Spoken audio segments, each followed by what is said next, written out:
నమస్తే. ఇది కథ కాదు జీవితం కార్యక్రమానికి స్వాగతం.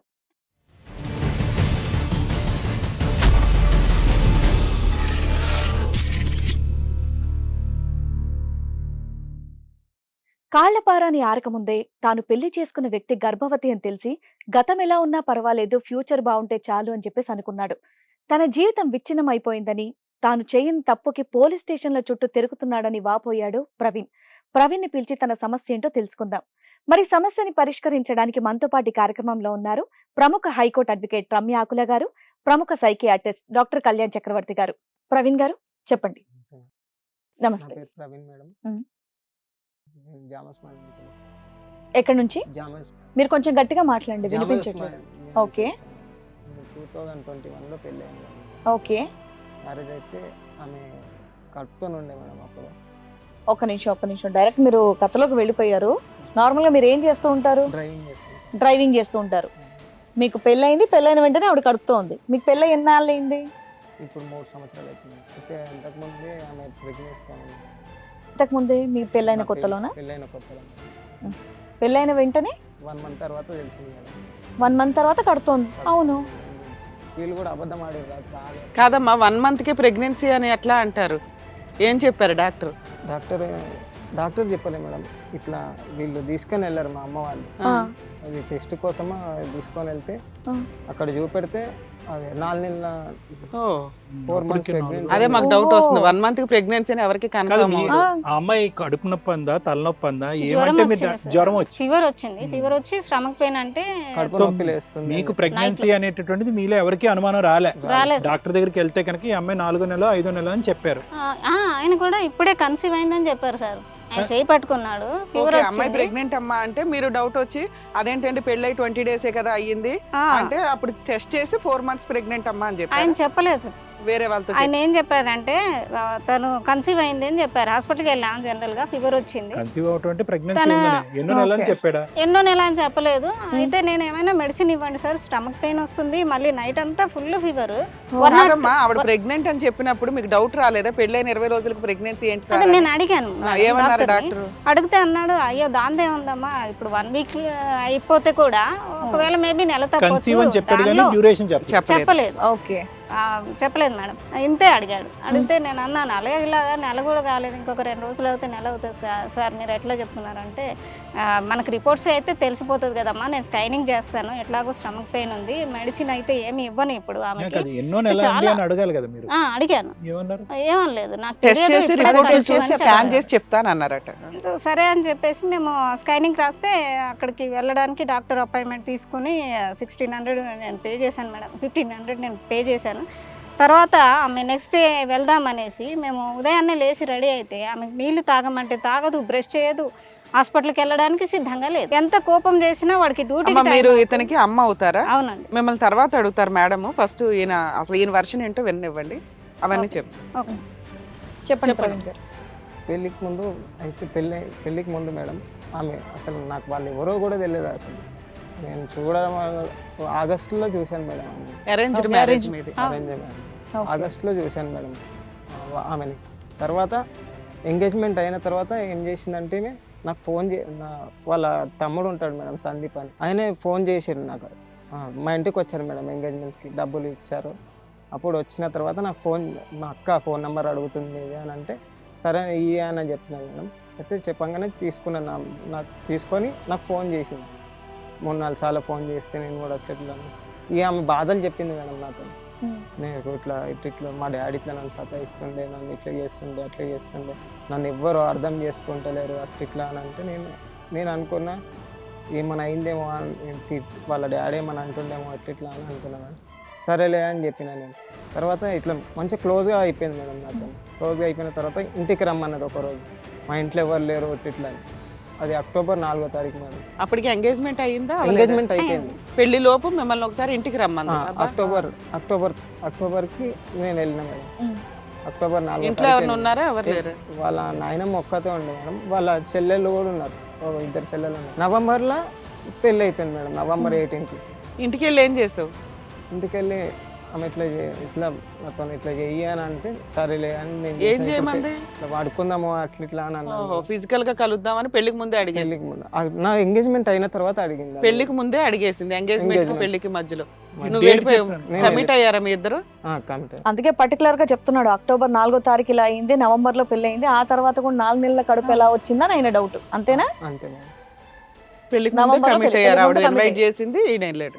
మీరిద్దరు ఏం జాగ్రత్తలు తీసుకోలేదా మరి పెళ్లికి లేదు. ముందు ఇలాగా లేదు సార్, జాగ్రత్తలు ఏం తీసుకోకుండా ఫుల్ ఫ్లెడ్జర్ గా కలిశారు? కలిసాను. ఆ అమ్మాయి అక్టోబర్ కోరితేనే నువ్వు కలిసావు, కలిసాను. నువ్వేమి ఆ అమ్మాయిని ఏం కోరుకోలేదు. నేను ఎప్పుడు అసలు అనలేదు సార్. ఆమె పిలిచింది అయితే నేను వెళ్ళాను సార్. ఇట్లా అయింది. తర్వాత ఈ నవంబర్లో పెళ్ళి అయింది మేడం. డిసెంబర్కి వచ్చాగానే ప్రెగ్నెన్సీ. అయితే ఎవరితో అయిందంటే ఇక వాళ్ళ మమ్మీ వాళ్ళు వీళ్ళందరూ వచ్చారు మేడం. 4 నెలల కడప అని తెలిసంగానే వాళ్ళ మమ్మీ వాళ్ళు మమ్మీ ఫోన్ చేసింది వాళ్ళకి. ఫోన్ చేస్తే వాళ్ళందరూ వచ్చారు. వాళ్ళ డాడీ రాలేదు, వాళ్ళ అమ్మ వాళ్ళు. ఏం మ్యారేజ్ అండి మీది?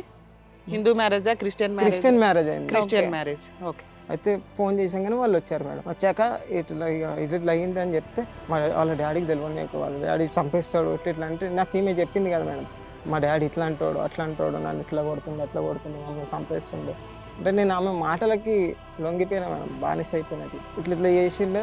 తర్వాత ఏమైంది మేడం, అది నా కాళ్ళ మీద పడ్డారు మేడం. ఇట్లా అయిందండి. నేను వద్దు, నాకు ఇప్పుడు చెప్పారు కదా మీరు, నాకు ఇష్టం లేదు. అది ఎవరితో ఇట్లా అయిందంటే ఏమైందని చెప్పారు? కడుపుతో ఉంది కదా మేడం. అవును ఇట్లా రిపోర్ట్ వచ్చింది కదా మేడం. అవును. నేను చేసింది ఇన్ని రోజులు అవుతుంది, ఆ, కానీ అది నాది కాదు. ఆ.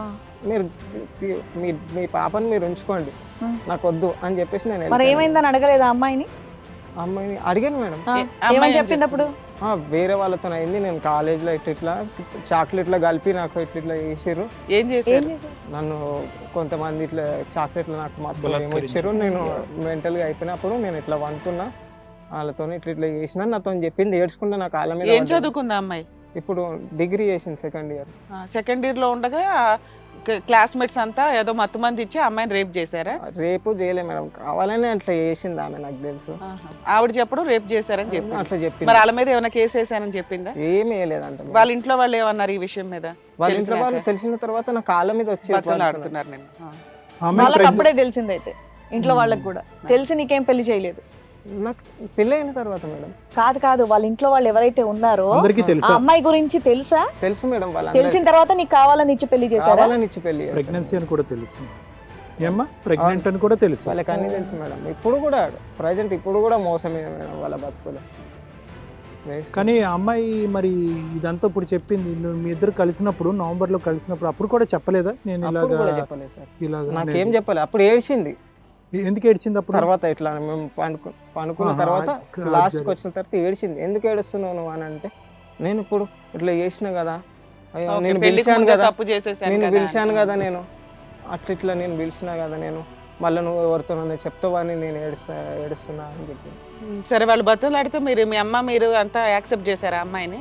నేను చేయలే మేడం. ఫస్ట్ వీళ్ళు బతిమలాడారు మా అమ్మ, నాకు వద్దు, మన మీ అక్క కూడా అట్లనే చేస్తే ఎట్లుంటుందిరా, వాళ్ళకి 3 పిల్లలు కదా అని ఎట్లా అని అంటారు. యాక్చువల్ గా మీ అమ్మ 3 ఆడపిల్లలు కదా, ఫోన్లో ఒక ఆడపిల్ల జీవితం ఎందుకు నాన్న, వాళ్ళంతా బతులు ఆడుతున్నారుగా, ఇంకో ఛాన్స్ ఇవ్వనా? బతులు ఆడితే నువ్వు యాక్సెప్ట్ చేసావు. నాకు వాళ్ళు యాక్సెప్ట్ అంటే మేడం, వాళ్ళు నాకు వచ్చి కాళ్ళ మీద పడ్డది. వాళ్ళ అమ్మ యాక్షన్ అంటే రియాక్షన్ ఎట్లా మేడం, సినిమాలలో కూడా చూపెట్టారు అంత యాక్షన్, అట్లా యాక్షన్ చేసేసింది నా దగ్గర. నాకు అట్లా ఉండదు మేడం. ఎవరన్నా ఏదైనా నేను సాయం చేస్తే ఎవరికైనా. ఇప్పుడు ఏంటి, మీరు ఒప్పుకున్నారా? వాళ్ళు అయితే బతిలాడే వరకు మీరు ఒప్పుకున్నారు? ఒప్పుకున్నా మేడం. ఒప్పుకున్న తర్వాత నేను అడిగిన మళ్ళీ కూడా, ఎందుకు నన్ను ఇట్లా మోసం చేసినావు, నన్ను ఎందుకు ఇట్లా రమ్మన్నావు అంటే, అప్పుడు నాకు తెలియదు ఇట్లా అని. సరేలే పోనీలే అని తీసుకొచ్చుకున్నా మేడం ఇంటికి. మళ్ళీ వాళ్ళు వచ్చారు. వచ్చిన తర్వాత నేను ఇది కూడా చెప్పిన, ఆ కడుపు ఎందుకు తీపిస్తారు, పోనీలేండి, అవసరం లేదు. వాళ్ళు ప్రెగ్నెన్సీ తీయించేసుకున్నారు, వాళ్ళే ఇచ్చుకున్నారు. మళ్ళీ నన్ను అప్పుడు కూడా రమ్మన్నారు. మళ్ళీ నన్ను అక్కడ వచ్చి సంతకం పెట్టు, లేకపోతే వాళ్ళు తీయరు, ఇప్పుడు చచ్చిపోతారు, మళ్ళీ ఎట్లుంటుంది, మళ్ళీ మాకు ఇట్లుంటుంది అట్లుంటుంది అని చెప్పేసి అక్కడికి నన్ను తీసుకొని పోయారు. నువ్వే సైన్ చేసినాక వాళ్ళు అబార్షన్ చేయించింది. నువ్వేమి నీకు అబార్షన్, తనకి అబార్షన్ చేయించండి అప్పుడే నేను యాక్సెప్ట్ చేస్తాను అన్నది నీ కండిషన్ ఏం కాదు. ఒకప్పుడు బిడ్డ కన్నా కూడా నువ్వు రిసీవ్ చేసుకోవడానికి ఓకేనా నీకు? ఓకే అనుకున్నా సార్. అవునా? ఇందాక అదే అంటున్నాడు. అంటే అందరూ బతిలాడారు కదా, ఒక ఆడపిల్ల జీవితం ఎందుకు నాశనం చేయడం, నన్ను నమ్ముకొని వచ్చింది కదా, పిల్లని కన్నా పర్వాలేదు అనుకున్నావు, కానీ వాళ్ళే భయపడి అబార్షన్ చేయించుకుంటామని నిన్ను సంతకానికి పిలిచి అబార్షన్ చేయించేసారు. మరి ఇంకేంటి సమస్య? తర్వాత నుంచి ఇక ఒక 10 రోజులు 20 రోజులు మంచిగా ఉంది మేడం. తర్వాత నుంచి ఇక అనుకుంటా లేవదు, నాకు టిఫిన్ పెట్టదు, ఏం చేయదు. ఇక కొంచెం ఇక రుబాబు ఎట్లా చేస్తే ఇంట్లో చేసుకోపో పెట్టుకోపో. తప్పంతా కవర్ అయిపోయినాక ఒరిజినాలిటీ బయటపడింది పాప. చేసుకోపో, నాకు ఇప్పుడు బిర్యానీ కావాలి 2 గంటలకి, తీసుకురాపో, లేకపోతే నేను గోళీలు వేసుకుంటా, నేను చేతులు కోసుకుంటా, నేను ఇట్లా బిల్డింగ్ మీకు వెళ్ళి దునికేస్తాను. ఎందుకు అంటే ఏం కావాలంటే తనకి ఇష్టమైంది చేయాలి మేడం ఎప్పుడైనా. ఇప్పుడు 2 గంటలకి ఏమంటారు మేడం, తీగల బ్రిడ్జ్ ఉంది కదా అక్కడ తీసుకోమంటది, హ్యాంగింగ్ బ్రిడ్జ్. జామస్మాన్ దగ్గర. ఓకే, హైదరాబాద్ లోనే ఉంటారు ఒక ఏరియాలో. బేసికల్ గా ఆవిడ కోరికలు ఎక్కువ. మరి కాదు నాన్న, నువ్వు అక్కడితో ఆ అమ్మాయికి అబార్షన్ అయిన తర్వాత మీరు కంటిన్యూ అవుతాం అన్న తర్వాత ఈ సబ్జెక్ట్ అక్కడితో వదిలేసావా, లేదంటే రోజు ఈ ప్రశ్న వాళ్ళు ఎక్కడ కూడా ఎవరు నిజంగా గ్యాంగ్ రేప్ అయ్యిందా, వాళ్ళ మీద పోలీస్ కంప్లైంట్ నువ్వు ఇంతకు ముందు నీకు బాయ్ ఫ్రెండ్ ఎవరైనా ఉన్నారా, ఇలాంటివి అడగకుండా ఉన్నావు నువ్వు? మరి అంత మంచోడువా? అడగలేదు సార్, నిజం చెప్పలే. ఒక ఆడపిల్ల ప్రెగ్నెంట్ అయ్యి మోసం చేసి నీ పక్కన పడుకుని ముందుగానే పెళ్లికి ముందు నీతో పడుకుని ఇవన్నీ కార్యక్రమాలు నడిపించినప్పుడు ఆ అమ్మాయి యొక్క క్యారెక్టర్ మీద చాలా ప్రశ్న అనేటటువంటిది మగాడు అన్నవాడికి ఎవరికైనా వస్తుంది సార్. నువ్వెందుకు అంత కాంప్రమైజ్ అయ్యో, ప్రెగ్నెన్సీ తీసేస్తే నేను యాక్సెప్ట్ చేస్తాను, నువ్వు తల్లి తీయించుకో, తల్లి కాకుండా పోవటం ఎందుకు అంత క్షమాగుణం ఎందుకు నీలో? ఏమో సార్ నాకు అబ్బా నువ్వు ఏ మాట అనకుండానే అమ్మాయి చేతులు కోసుకోవటాలు, మేడమకి ఎక్కటాలు, పీకలు కోసుకోవటాలు ట్రై చేసిందా? ఏ మాట అంటే ఇప్పుడు నన్ను ఇబ్బంది పెడుతుండే సార్. ఓకే, ఒకటేంటంటే నన్ను ఊకే ఇబ్బంది పెడుతుండే సార్. ఊరికే ఎందుకు ఇబ్బంది పెడతారు? ఊరికే ఎందుకు? మీరు ఏమైనా తిట్టేవాళ్ళ కొట్టేవాళ్ళ ఏమైనా సాధించే వాళ్ళ అది అడుగుతున్నారు సార్. అదే సార్, ఆమెకి ఎట్లుంటది అంటే ఇప్పుడు నాకు దయ్యం కనబడుతుంది అంటది.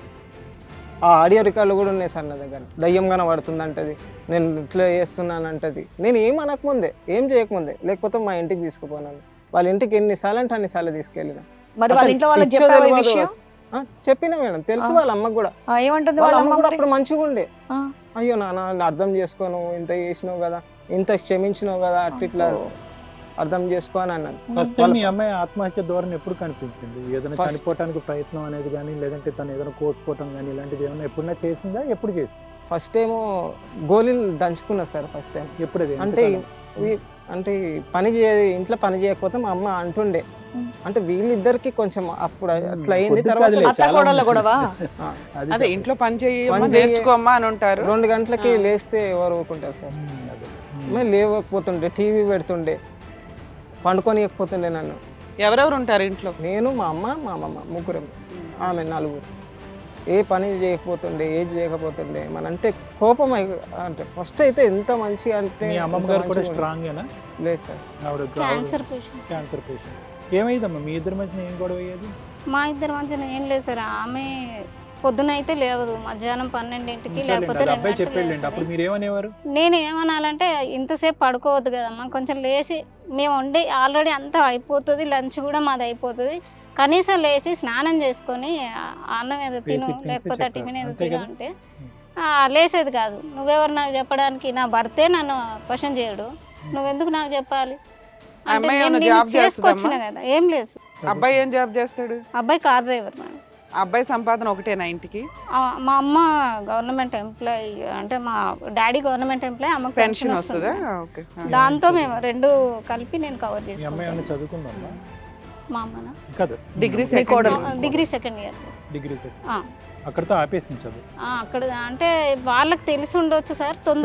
అబార్షన్ అయిన తర్వాత మళ్ళీ మీ కోడలు మీరు స్వీకరించిన తర్వాత మీ ద్వారా కానీ, మీ అబ్బాయి ద్వారా కానీ, మీ అమ్మగారి ద్వారా కానీ ఎవరు కూడా ఈ అమ్మాయిని ఆ పాయింట్ ఆఫ్ వ్యూ నుంచి ఎవరు లేదు సార్. మేము ఒకసారి క్షమించాము అని మనస్ఫూర్తిగా ఆ అమ్మాయిని స్వీకరించాము. ఇప్పుడు నేనే మా బాబుకి చెప్పాను అనమాట, మన ఇంట్లోనే ఒక అక్కో చెల్లె ఉంటుంది, అది ఇదే పొరపాటు చేసింది అనుకో, మనం దాన్ని నెట్టేస్తామా, చంపేస్తామా? బేసిక్ ఎంక్వైరీ అయితే చేసుకుంటాం కదమ్మా. వేరే రిలేషన్షిప్ వాస్తవానికి గ్యాంగ్ రేప్ అయిందా, నిజంగా ఎవరినో టాబ్లెట్లు దంచి లిమ్కాలోనో థమ్స్అప్ లోనో కలిపాడా అనేది బేసిక్ ఎంక్వైరీ చేయకుండా చేశాం సార్. వాళ్ళ పాస్టర్ని అడిగాం, ఎందుకంటే ఆ అమ్మాయి వాళ్ళ ఇంట్లోనే ఉంది. ఒంటి మామిడి నుంచి కాలేజీకి ఇక్కడికి బాలాజీ నగర్ రాలేదు కదా. అందుకే వీళ్ళ ఇంట్లో పెట్టుకొని కాలేజీకి పంపించారు కాబట్టి మెయిన్ క్యారెక్టర్ పాస్టర్ ఏమని వాళ్ళ చెప్పారు? వైఫ్ అండ్ హస్బెండ్ వాళ్ళిద్దరిని నేను ఎంక్వైరీ చేసిన. మీ ఇంట్లో ఉంది కాబట్టి ఫుల్ రెస్పాన్స్ మీది ఉంటుంది సార్, మీరు ఏంటి మాకెందుకు ఇట్లా మోసం చేసి అంటగట్టిండ్రు అంటే, లేదమ్మా అమ్మ మా ఇంట్లో ఉన్నంతసేపు బాగానే ఉండేది, కాలేజీలో ఇట్లా జరిగింది, చాక్లెట్లో మొత్తం అది సరే ఎవడో ఇప్పటికైనా చెప్పమను, నేను కంప్లైంట్ ఇస్తాను, ఒక్కడే అనుకుంటే మాత్రం ఖచ్చితంగా నేను నిలబడి అమ్మాయి నా ఇంటికి వచ్చింది, నేను కోడలు అనుకోను కూతురు అనుకొని నేనే పెళ్లి చేసిస్తాను. ఎందరో పెళ్ళిళ్ళు చేస్తున్నాను, మ్యారేజ్ బ్యూరోలో నేను వర్క్ చేస్తున్నాను సార్, అప్పుడు ఎందరో పెళ్ళిళ్ళు చేస్తున్నాను, దానిలో ఇదొకటి అనుకుంటాను, నేను చేసిస్తాను, నా ఇంట్లోకి వచ్చింది కాబట్టి నా కూతురులాగా నేనే వాడికి ఇచ్చి పెళ్లి చేస్తాను. ఎవరు మానభంగం ఎవరు చేశారంట అమ్మాయిని? ఆ క్యారెక్టరే బయటకు రానిస్తలేదు సార్ వాళ్ళు, మాకు తెలియదని పాస్టర్ వాళ్ళు దాటేస్తున్నారు. అమ్మాయి నేను కోమాలోకి వెళ్ళిపోయాను ఆ మత్తు తిన్న తర్వాత, నాకు అసలు అయితే అమ్మాయి బాయ్ ఫ్రెండ్ ఎవరో అయ్యి ఉంటారు, రేపు అయ్యి ఉంటే డెఫినెట్ గా ఇంత సపోర్ట్ చేస్తే కంప్లైంట్ చేయడానికి ముందుకు వస్తారు కదా హస్బెండ్ అత్తగారే సపోర్ట్ చేసినప్పుడు. సో తప్పు మీ కోడలదే అయ్యి ఉంటది, అందుకని చెప్పేసి ఆవిడ ఏం చెప్పట్లేదు అనుకుంటా. కోడలది మేడం. రెండోది ఏంటంటే కనుక వీళ్ళు అసలు ఆ నిజం బయటకు రానంత వరకు మేము ఈ పెళ్లికి ఒప్పుకోమని మాట్లాడాలి కదా వీళ్ళు. ఇప్పుడు నిజం బయటకు రాలేదు, పెళ్లికి ముందు మాకు తెలియదు కదా సార్, తెలిస్తే ఖచ్చితంగా పెళ్లి తర్వాత ఈ విషయం అంతా తెలిసిన తర్వాత వాళ్ళు కాళ్ళు పట్టుకొని బతంలాడి మేము చచ్చిపోతామమ్మా మీరు కాదు అంటే అని అంత సీన్ ఉంది ముగ్గురు కాబట్టి ఆడపిల్లలే కదా, సొసైటీ కోసం వీళ్ళు యాక్సెప్ట్ చేస్తున్నారు. అంతే మేడం, గ్రాండ్ గా చేసిన నాకు. సరే మా అమ్మాయి సూసైడ్ అటెంప్ట్ కూడా చేసింది కదా, మళ్ళీ ఆ తర్వాత కూడా ఎందుకు ఎక్స్క్యూజ్ చేశారు? ఆ తర్వాత నేను ఎక్స్క్యూజ్ చేయలేదు మేడం, ఇంట్లో నుంచి పంపించడానికి అంటే సూసైడ్ అటెంప్ట్ అంటే ఏం చేసింది? ఈయనేమో టాబ్లెట్లు నూరుకుందండి అంటున్నారు, రూమ్ ఫ్రెషనర్లు తాగడం, రూమ్ ఫ్రెషనర్లు తాగేస్తుంది. టాబ్లెట్స్ అన్ని, అమ్మాయి క్యాన్సర్ టాబ్లెట్స్ ఉంటాయి మేడం, ఫీవర్ టాబ్లెట్స్ ఉంటాయి మామూలుగా, అవి అయితే నేను తెచ్చి పెయిన్స్ కోసం అని, నాకు స్పాండిలైటిస్ దానికోసం ఉండే టాబ్లెట్ అవన్నీ వేసుకొని ఎందుకు అమ్మాయి ఏమైనా సైకోనా ఏంటి? పిచ్చిగా బిహేవ్ చేయడానికి అసలు లేపొద్దు అమ్మాయిని. మరి ముందు బానే ఉంది కదా, పెళ్ళైన తర్వాత ఒక నెల రోజులు బానే ఉందిగా. నెల రోజులు అంటే ఈ ప్రెగ్నెన్సీ లోపు అయితే బానే ఉంది మేడం. మరి తర్వాత అలా మారడానికి కారణం ఏంటి? ఏదో ఒకటి మీరు గ్రహించి ఉంటారుగా. ఆగస్టు 21 కి అమ్మాయిని చూసినాం మేడం, అప్పుడు పాస్టర్ చూపించారు, మా మ్యారేజ్ బ్యూరోలో ఒక ఆమె ద్వారా పాస్టర్ పరిచయం, ఆమె ద్వారా ఈ అమ్మాయిని చూసినాం. చూసిన వెంటనే ఇంటికి వచ్చాం, ఒకరికొకరు నచ్చామని కూడా ఏమి చెప్పుకోలేదు, చూసాం. మేము సైలెంట్ గా ఉన్నాము. నాకు మా తమ్ముడు పెళ్ళి ఉంది, నేను హైదరాబాద్ వెళ్ళాలి, కరీంనగర్ వెళ్ళాలి, నేను వచ్చిన తర్వాత మాత్రమే మాట్లాడతాను, ఇంతలోపు నన్ను ఏమీ డిస్టర్బ్ చేయొద్దు అని చెప్పి నేను పాస్టర్ కండిషన్ పెట్టి వెళ్ళిపోయాను మేడం. బాబు ఒక్కడే ఇక్కడ ఉన్నాడు, తనని వేరే మళ్ళీ తనకు వంట కోసం ఏర్పాటు చేసి నేను వెళ్ళిపోయాను. అదంతా ప్రోగ్రామ్ అయిపోయి నేను సెప్టెంబర్ 1కి వచ్చిన మేడం. సెప్టెంబర్ 1 రోజు నేను వచ్చిన తర్వాత నాకు సాయంత్రము పాస్టర్ కాల్ చేశాడు, అమ్మాయి వాళ్ళు ఓకే అన్నారు, మరి మీ నుంచి ఆన్సర్ కావాలి నాకు, మీరు కూడా ఓకే అనుకుంటే మనం ఏదైనా ముందుకు వెళ్దాం అని చెప్పి ఆయన కాల్ చేశాడు. నేను వచ్చిందే రాత్రి వచ్చాను, ఫుల్ టైర్డ్ అయిపోయాను. పాస్టర్ గారు 5వ తారీఖు కనుక మాట్లాడండి, నేను ఇంకెక్కడికి కదలలేను, ఇంకా చాలా స్ట్రెయిన్ అయిపోయినా అంటే సరే అనేసి ఆగిపోయాను. 4వ తారీఖు మళ్ళీ కాల్ చేసింది. 5వ తారీఖు అమ్మాయి వాళ్ళు వచ్చేస్తున్నారు డైరెక్ట్ మీ ఇంటికి, మేము కూడా వస్తున్నాము, ఇల్లు చూస్తారంట వాళ్ళు అంటే, ఇదేంటి ఆ అబ్బాయిని నేను ఇంకా సరిగ్గా కూడా అడగలేదు అనేసి నేను సరే మా బాబుని అడిగినాక నీకు చెప్తాను అన్నాను. బాబు 9 o'clock వచ్చిన తర్వాత నేను అడిగాను, వాళ్ళు వస్తారంట రేపు, మరి నీ ఉద్దేశం ఏంటి బాబు, నచ్చిందా నచ్చలేదా, ఏదో ఒకటి చెప్తే నేను వాళ్ళని ఆపడమన్నా లేకపోతే రావడమన్నా ఏదో ఒకటి చేస్తాను. సరే చెప్పండి. సరే అమ్మ మీరు చేశారు కదా, మీరు చూసారు, నీకు నచ్చింది కదమ్మా, నచ్చింది, మరి నీకు నచ్చుదా, ఓకే అమ్మ నువ్వు చూసింది ఏదైనా నా మంచి కోసమే కదా, నాకు కూడా నచ్చింది అన్నాను. సరే అని తెల్లారి మరి డ్యూటీకి లీవ్ పెట్టుకుంటే బాబు లీవ్ పెట్టుకున్నాడు, ఇంట్లోనే ఉన్నాం మేడం. మా పాప అదంతా ఓకేనండి, ఇదంతా మీ అబ్బాయి చెప్పేశారు కదా ఆల్రెడీ, పెళ్ళయింది, నవంబర్ లో పెళ్లి అయిపోయింది, దాని తర్వాత దాని తర్వాత సమస్య ఏంటనేది చెప్పండి. ఇప్పుడు ఏ సమస్య కోసం వచ్చారు? కొంచెం డబ్బులు ఇచ్చారు మేడం, అది కూడా ఇంపార్టెంట్ కదా. వాళ్ళు ఇప్పుడు 10 lakhs ఎక్స్పెక్ట్ చేస్తున్నారు వాళ్ళు మాకు. నేనేం చెప్పానంటే, అమ్మ కోసం నేను చాలా ఖర్చు పెట్టాను మేడం, నా ఆస్తులన్నీ పోయినాయి, ఒక క్యాన్సర్ పేషెంట్ని బతికించడానికి అంతా నేను కొలాప్స్ అయిపోయాను. అట్లాంటప్పుడు పెళ్లి ఖర్చులకు నా దగ్గర డబ్బులు లేవు, ఖర్చులకు మాత్రమే డబ్బులు ఇవ్వండి, నేను ఇంత అని నేను కట్నంగా మాత్రం నాకు అక్కర్లేదు, నా ఇంట్లో గోల్డ్ అంత సామాన్ ఉంది, నాకు ఉన్నడే ఒక్కడు. ఎంత ఇచ్చారు? 2 lakhs ఇచ్చిండ్రు. మీరు ఎంత అడిగారు? నేను అడగలేదు సార్, పెళ్లి ఖర్చులు పెళ్లి పెట్టుకోండి అన్నారు వాళ్ళు, పెళ్లి ఖర్చులకి మీరు ఎంత ఇచ్చినా నేను దానిలోనే పెళ్లి చేసేస్తాను అని చెప్పాను మేడం. నేను ఇంత నాకు 10 లక్షలు కావాలి 5 లక్షలు నేను ఎప్పుడూ డిమాండ్ చేయలేదు మేడం. వాళ్ళే 2 లక్షలు సరిపోతాయి అనుకున్నారేమో, అంతే ఇచ్చారు. నేను అంతకన్నా మించి నేను ఎప్పుడు కూడా వాళ్ళ నుంచి ఎక్స్పెక్ట్ చేయలేదు డబ్బులు. సెప్టెంబర్ 6వ తారీఖు నెక్స్ట్ డే తీసుకొచ్చి నాకు 2 lakhs క్యాష్ ఇచ్చారు. నేను చెప్పాను సామాన్లు మాత్రం ఏం పెట్టకండి, బాబుది కొంచెం ఒక అనాథాశ్రమంకి మంచం ఒకటి బాబుది డొనేట్ చేశాను కాబట్టి మంచం ఒక్కటే పెట్టండి అమ్మ మీ పాప కోసం, వేరే ఏం అక్కర్లేదు, అన్ని ఐటమ్స్ మా దగ్గర ఉన్నాయి అని చెప్పాను. లేదు లేదు అట్లా ఉంటుందా, మేము ఏదో చేయాలి కదా మా వృత్తి ధర్మం అక్కడ అంటే మంచం అన్నీ ఒక చేసేసారు. 2 లక్షలు పెళ్లి ఖర్చులు ఇచ్చారు. ఇచ్చేసారు. తర్వాత అయిపోయింది మ్యామ్. అయిపోయిన తర్వాత సెప్టెంబర్ 11th రోజు మాట్లాడుకుందాం మా ఊరికి రండి, మీరు మా మళ్ళీ ఇల్లు స్టార్టింగ్ చూడండి. కి వెళ్ళారమ్మా. సూసైడ్ అటెంప్ట్ దగ్గర నుంచి చెప్పండి. లేదు ఇక మేడం, అమ్మాయిని లేదు భరించలేక మేడం. సూసైడ్ అటెంప్ట్ అక్కడ చూసి జరిగింది ఇది మేడం. అసలు ఓకే, ఏంటంటే చెప్పండి. సెప్టెంబర్ 11కి వాళ్ళు ఏమన్నారు, మాట్లాడుకోవడానికి మా ఇల్లు చూడడానికి రమ్మన్నారు. నైట్ 11:30కి ఫోన్ చేసి ఎంగేజ్మెంట్ కూడా కానిచ్చేద్దాం అన్నారు మేడం.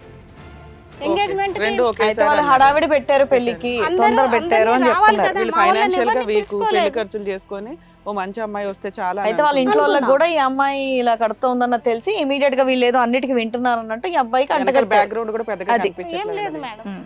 అందుకని నేను ఎవరికి చెప్పుకోలేదు. మా చుట్టాల బంధువులంతా అటు side ఎటువంటి కూడా ఎంక్వైరీ లేకుండా హడావుడిగా ఎంగేజ్మెంట్ అయిపోయింది. అది. చేసేసారు. ఈవిడేమో పెళ్లిలోపే ఈయన కమిట్ చేయించేసుకుంది. చేయించుకున్నాం. ఓకే, సూసైడ్ అటెంప్ట్ చేసింది కదా, అక్కడ నుంచి చెప్పండి ఒకసారి. సూసైడ్ అటెంప్ట్ అంటే వాళ్ళ అమ్మ ప్రెగ్నెన్సీ తీయించిన తర్వాత శ్రేయాస్ హాస్పిటల్లో తీయించారు, ఈసీఐలో తీయించిన తర్వాత వాళ్ళ అమ్మ కూడా వచ్చింది మేడం.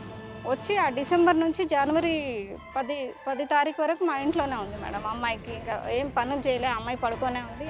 వాళ్ళ అమ్మ ఆమె బట్టలు మాత్రమే ఉతికింది మేడం. నేను వంట అంతా నేను చేసేసుకున్నాను. అట్లా ఒక 4 రోజులు మా ఇంట్లో ఉండి ఆమె కొన్ని రోజులు ఒక 2 రోజులు పాపను పంపిస్తారా ఇంటికి అంటే మీ ఇష్టం, అసలు తీసుకెళ్ళడమే అక్కడికి తీసుకెళ్ళమన్నాను, మీరే అక్కడ పరుగు పోతుందని ఇక్కడ పెట్టుకున్నారు, సరే తీసుకెళ్ళండి నాకేం ప్రాబ్లం లేదని చెప్పాను. బాబుని కూడా తీసుకెళ్తానని. సరే ఆయన డ్యూటీ దగ్గర లీవ్ ఇస్తే తీసుకెళ్ళండి అమ్మ నాకు ఇబ్బంది లేదన్నమాట. ఇద్దరిని కలిపి తీసుకెళ్ళారు మేడం. తీసుకెళ్ళి ఒక 10 days పెట్టుకున్నది, 2 days అనేది. సరే మళ్ళీ తర్వాత ఇద్దరు కలిసి ఇంటికి వచ్చారు. ఇంటికి వచ్చిన తర్వాత ఆ అమ్మాయి ఇంకా ఏమి మళ్ళీ తెల్లారి నుండి లేచి కాస్త పని చేద్దాం, ఏదో సాయం చేద్దామని ఏమీ లేదు. పడుకొని సరేలే చేత అవుతలేదేమో, ఆల్రెడీ అబర్షన్ అయింది కదా అనుకుని నేను కామ్గా నా పనులు నేను చేసుకుంటూ వెళ్ళిపోతున్నాను. ఒకరోజు సడన్గా 1 గంట రాత్రి ఫోన్ చేస్తుంది ఈ బాబు ఫోన్లో నుంచి. అమ్మాయికి ఫోన్ లేదు. బాబు ఫోన్లో నుంచి ఫోన్ చేస్తే వీడు పడుకొనే ఉన్నాడు పక్కన. నేను ఏంటి గుసగుసలు వినిపిస్తున్నాయి అనేసి డోర్ శబ్దం చేసినాను వీళ్ళ బెడ్రూమ్ది. చేస్తే బాబు లేవలేదు, అమ్మాయి కూడా లేచి రాలేదు బయటకి. నేనే నెట్టుకున్నాను, అది గడి పడదు. ఖాళీ కర్టెన్ ఉంటే తీసేసి నేనే నెట్టుకొని లోపలికి వెళ్ళినాను. ఏంటి ఛాన్స్, ఎవరితో మాట్లాడుతున్నా అంటే మమ్మీతో మాట్లాడుతున్నాను. ఈ 1 గంట రాత్రి ఏం అవసరం, రోజు వాళ్ళ మమ్మీకి వీడియో కాల్ చేసి నేనే మాట్లాడిస్తున్నాను ఉదయం. నా ఫోన్ అంతా ఖాళీగానే ఉంటుంది కదా దినమంతా, మాట్లాడుతున్నావు నువ్వు, వీడియో కాల్ మాట్లాడుతున్నావు, ఆడియో కాల్ మాట్లాడుతున్నావు, ఇంకా ఏంటి 1 గంట రాత్రి అంత ఎమర్జెన్సీ ఏమొచ్చింది బాబు ఫోన్లో నుండి ఫోన్ చేయడానికి? కాదమ్మా, ఒక బెడ్రూమ్ లో భార్యాభర్తలు ఉన్నారు, వాళ్ళిద్దరే గుసగుసలు ఆడుకోవచ్చు కదా, నీకంత డౌట్ వచ్చి డోర్ పగలగొట్టే అంత, డోర్ తెరుచుకొని వెళ్ళే అంత అర్జెన్సీ ఏంటి నీకు? తెల్లారైనా అడగొచ్చు కదా. వాళ్ళు ఇంకో పొజిషన్ లో ఉంటే మీరు అంత అసహ్యంగా లేదు సార్, ఆవిడ పడుకుంటాడు లేవడు అరే పడుకుంటాడు. నీకెందుకమ్మా, పడుకున్నాడో లేడో ఎలా పెళ్లికి తెలుసండి ముందు నీ మీకు? కొడుకు వేరు, పెళ్లి అయినాక నీ కొడుకు వేరు కదా. డోర్ కొడితే తీయట్లేదుగా. అవును తీయరు, ఎందుకు తీయాలి అసలు? నువ్వెవరో డోర్ కొట్టాక అర్ధరాత్రులు భార్యాభర్తల మధ్యలో మరి ఏమన్నా గొడవ పెట్టుకుంటున్నారు, గొడవ పెడితే నీకు గుసగుసలు అని చెప్పేసి నీకు నువ్వే కదా వినిపించింది అంటున్నావు. గుసగుసలు, నువ్వెవరో డోర్ ప్లస్ అదే కొట్టడానికి. టైం మీ అబ్బాయి ఆల్రెడీ పడుకుని పోతాడని అంటున్నాను. అట్లా వినిపించింది. అయితే నేను అది మీరు చేసింది చాలా రాంగ్ అమ్మా. ఒక పర్సనల్ లైఫ్ లోకి వెళ్ళి గుసగుసలు మాట్లాడుతుంటే తన్నుకుంటే ఆళ్లే రోడ్డు మీదకి వస్తారు. వాళ్ళు ఏదైనా డోర్లు పగల కొట్టుకొని అమ్మా మేము తన్నేసుకుంటున్నాం అని నీకు తెలిసిపోద్ది. గుసగుసలు అనగానే నీకు డౌట్ వచ్చింది, నా కొడుకు ఈ టైంకి పడుకుంటాడు, ఈ అమ్మాయి ఎవరితో మాట్లాడుతుంది అని. అప్పుడు కూడా నువ్వు డోర్ ఓపెన్ చేయకూడదు. ఒకళ్ళ ప్రైవసీలోకి వెళ్ళే రైట్స్ ఎవరికి లేవు. తర్వాత నువ్వు మార్నింగ్ అడిగితే ఇతనేమో చెప్పేవాడు, మార్నింగ్ మీ అబ్బాయిని అడిగితే అమ్మ నేను పడుకున్నానమ్మా నేనేం మాట్లాడలేదు అనేవాడు. నీ కోడలు ఏమనేది, ఆల్రెడీ నువ్వు మాట్లాడుతుంది నాకు వినిపించింది అమ్మా అంటే మా అమ్మతో మాట్లాడని అనేది. వెంటనే నువ్వు చేయాల్సిన పని ఏంటి, మీ వియ్యపురాలకు ఫోన్ చేసి అమ్మ నువ్వు 1 గంట ఫోన్ చేసి మీ అమ్మాయితో మాట్లాడేవా, ఎవిడెన్స్ తో దొరికేది పిల్ల. నువ్వు డోర్లు పగల కొట్టుకుని వెళ్ళటం అనేది ఒక రకంగా చాలా తప్పైన విషయం. అది నెట్టేస్తే కలవటి అదే డోర్ ఒకటి తోసుకొని వెళ్ళటం అనేది. దూసుకుని వెళ్ళి అక్కడ ఎంత పొజిషన్ లో ఉన్నారో నీకు తెలియకుండా అలా దూసుకుని వెళ్ళటం అనేటటువంటిది మీ అబ్బాయి ఆల్రెడీ గురక పెట్టు పడుకుంటాడు అనే తెలియక కాన్ఫిడెన్స్ అమాయకత్వం లాగా అవన్నీ ఉంది. నెంబర్ 1 అది ఒకటి. నెంబర్ 2 ఏంటంటే ఈ సంఘటన బట్టి మనకి ఏం అర్థం అవుతుంది, పూర్తిగా మీ మనసుల్లోంచి అది చెదిరిపోలేదు. ఇంకా అనుమానం అలాగే ఉంది. ఈ అమ్మాయి క్యారెక్టర్ ఏంటి అనేటటువంటిది ఒక అసెస్మెంట్, ఒక కన్ను అటు వేసి ఉంచారు మీరు అనేది. నేనైతే ఇక్కడ వేసాను. Simple logic. ఎవరన్నా చూసే ప్రేక్షకులు ఏమంటారు, 1 గంటకి ఆ అమ్మాయి గుసగుసలు మాట్లాడుతుంటే 1 గంటకి ఈవిడేం చేస్తుందండి అని అంటారు. నాకైతే డౌట్ గా ఉంది ఆ అమ్మాయి బిహేవియర్. full stop. ఎందుకంటే ఆమె బిహేవియర్ వేరేగా ఉంది. అడిగితే ఏమంది? వాళ్ళ అమ్మతో అంది. వాళ్ళ అమ్మతో మాట్లాడారా? మాట్లాడాను. ఆవిడేమంది? ఆవిడ నేను చేయలేదు 1 గంట. మరి అప్పుడు మీరు వాళ్ళ గొంతు పట్టుకుంటారు కదా, అమ్మా మీ అమ్మాయి మారుతుంది, మాకు ఇంకో ఛాన్స్ ఇవ్వండి అంటే మేము ఇచ్చాము, ఈ పిల్ల అర్ధరాత్రులు ఫోన్ మాట్లాడి నీతో మాట్లాడుతున్నాను అంటుంది, మరి ఇప్పుడు ఏం సమాధానం చెప్తారో చెప్పండి, మీటింగ్ కి రండి అని ఏమైనా పిలిచారా? పిలిచాను. ఏమన్నారు? వాళ్ళ అమ్మకి కాల్ చేస్తే మేము సాయంత్రం వస్తాను, ఆయన లేడు పొలం దగ్గరికి వెళ్ళాడు అని చెప్పి వాళ్ళ అమ్మ అనింది. మళ్ళీ అలాగే పాస్టర్ గారు వాళ్ళు కూడా రావాలి, వాళ్ళే పెత్తనం చేశారు కాబట్టి. వీళ్ళు 2 ఫ్యామిలీలు వచ్చిండ్రు మేడం. సాయంత్రం వచ్చి ఇంకా వాళ్ళు నిలదీసిండ్రు అమ్మాయిని. ఎవరికి ఫోన్ చేస్తున్నా అసలే డౌట్ గా ఉంది. వాళ్ళు కూడా నమ్మకం కలగడానికి టైం పడుతుంది కదా. నమ్మకం కావాలంటే టైం పడుతుంది. నువ్వు ఇంత త్వరగా మళ్ళీ ఎందుకు కాల్ చేస్తున్నావు, ఎవరు చేసావంటే నేను ఎవరికి చేయలేదు, ఆ అత్తమ్మ అబద్ధం ఆడుతుందని నా మీద నెట్టేసి. ముదుర్లు, ఎవరి కాళ్ళు ముదుర్లు. అలా కదయ్యా, నీకు పక్కన నీ భార్య 1 గంట అప్పుడు గుసగుసలాడుతుంటే తలుపేసినటువంటి బయట పడుకున్న మీ అమ్మకి వినిపించింది. నీకు అసలు మీ ఇద్దరి మధ్యన కార్యక్రమం ఏమైనా నడుస్తుందా? అసలు ఏం నడవట్లేదా? సార్ పనుకున్నప్పుడు ఫోన్ తీసుకుంటుండే. ఫోన్ తీసుకుంటే ఈయన ఏంటంటే ఒక స్టాంప్ నేను అతి మంచోడిని, అన్నిటికీ యాక్సెప్ట్ చేశా, ఎవరన్నా జావనివ్వండి వాళ్ళు చూసుకుంటారని పడుకున్నాడు. అన్నిటికీ అమ్ముందుగా చూసుకోవడానికి అన్ని డిపెండ్ అయిపోయిన వ్యక్తి. చెప్పండి అమ్మా, మీటింగ్ లో రివర్స్ అయింది ఆవిడ. రివర్స్ అయింది సార్. రివర్స్ అయినాక ఆమె ఇంకా వాళ్ళ అమ్మ వాళ్ళు ఏం చేశారు, ఇప్పుడు ఫస్ట్ టైం కాబట్టి వదిలేయండి, ఫస్ట్ టైం ఇది థర్డ్ టైం వదిలేయండి, ఇంకొకసారి అట్లా అంటే వాళ్ళ కాన్ఫిడెన్స్ పెద్దదే ఒప్పుకున్నారు. ఇవన్నీ మామూలు ఆఫ్టర్ ఆల్ అన్నట్టు. ఇదేంటి ఇంకా ఈసారి నుండి చెయ్యదు, ఫోన్ ఇయ్యకు బాబు అని నువ్వు పర్సనల్ లాక్ నంబర్ చెప్పారు అని చెప్పి బాబుకు నచ్చ చెప్పారు. నువ్వు స్వయంగా మాట్లాడించి దగ్గర కూర్చోబెట్టుకొని ఫోన్ ఇవ్వకండి. అప్పటికే ఈ పిచ్చితనాలు జరిగినాయా? టాబ్లెట్స్ ఇప్పుడు ఫోన్ ఇవ్వద్దని చెప్పారు కదా, ఫోన్ ఇవ్వద్దంటే బాబు లాక్ నంబర్ చేంజ్ చేసి పెట్టారు. వాడికి ఈ సమస్యకి పరిష్కారం ఏంటంటే అమ్మాయికి ఫోన్ ఇవ్వకూడదు. ఫోన్ ఇవ్వద్దని వాళ్ళు చెప్పగానే ఈయన ఫోన్ ఇవ్వకపోవడంతో ఇంకా టార్చర్ మొత్తం ఇంట్లో స్టార్ట్ చేసింది. వాళ్ళ ఇంట్లో ఫోన్ దాచిపెట్టి ఆ అమ్మాయిని కట్టడి చేశారు ఇంతకాలం. మీ ఇంట్లోకి వచ్చిన తర్వాత విచ్చలవిడి మొదలైంది. సో మీరు వాళ్ళు ఏంటంటే కౌన్సిలింగ్ ట్రీట్మెంట్ ఏం చెప్పారంటే మీరు ఫోన్ ఇవ్వద్దని చెప్పారు. ఆ తర్వాత జరిగే పరిణామాలకి మరి వాళ్ళు బాధ్యత వహిస్తారా? ఫోన్ ఇవ్వకపోతే అమ్మాయి మీ జుట్టో పేకో పట్టుకుంది అనుకోండి, మరి వాళ్ళు బాధ్యత వహిస్తారా?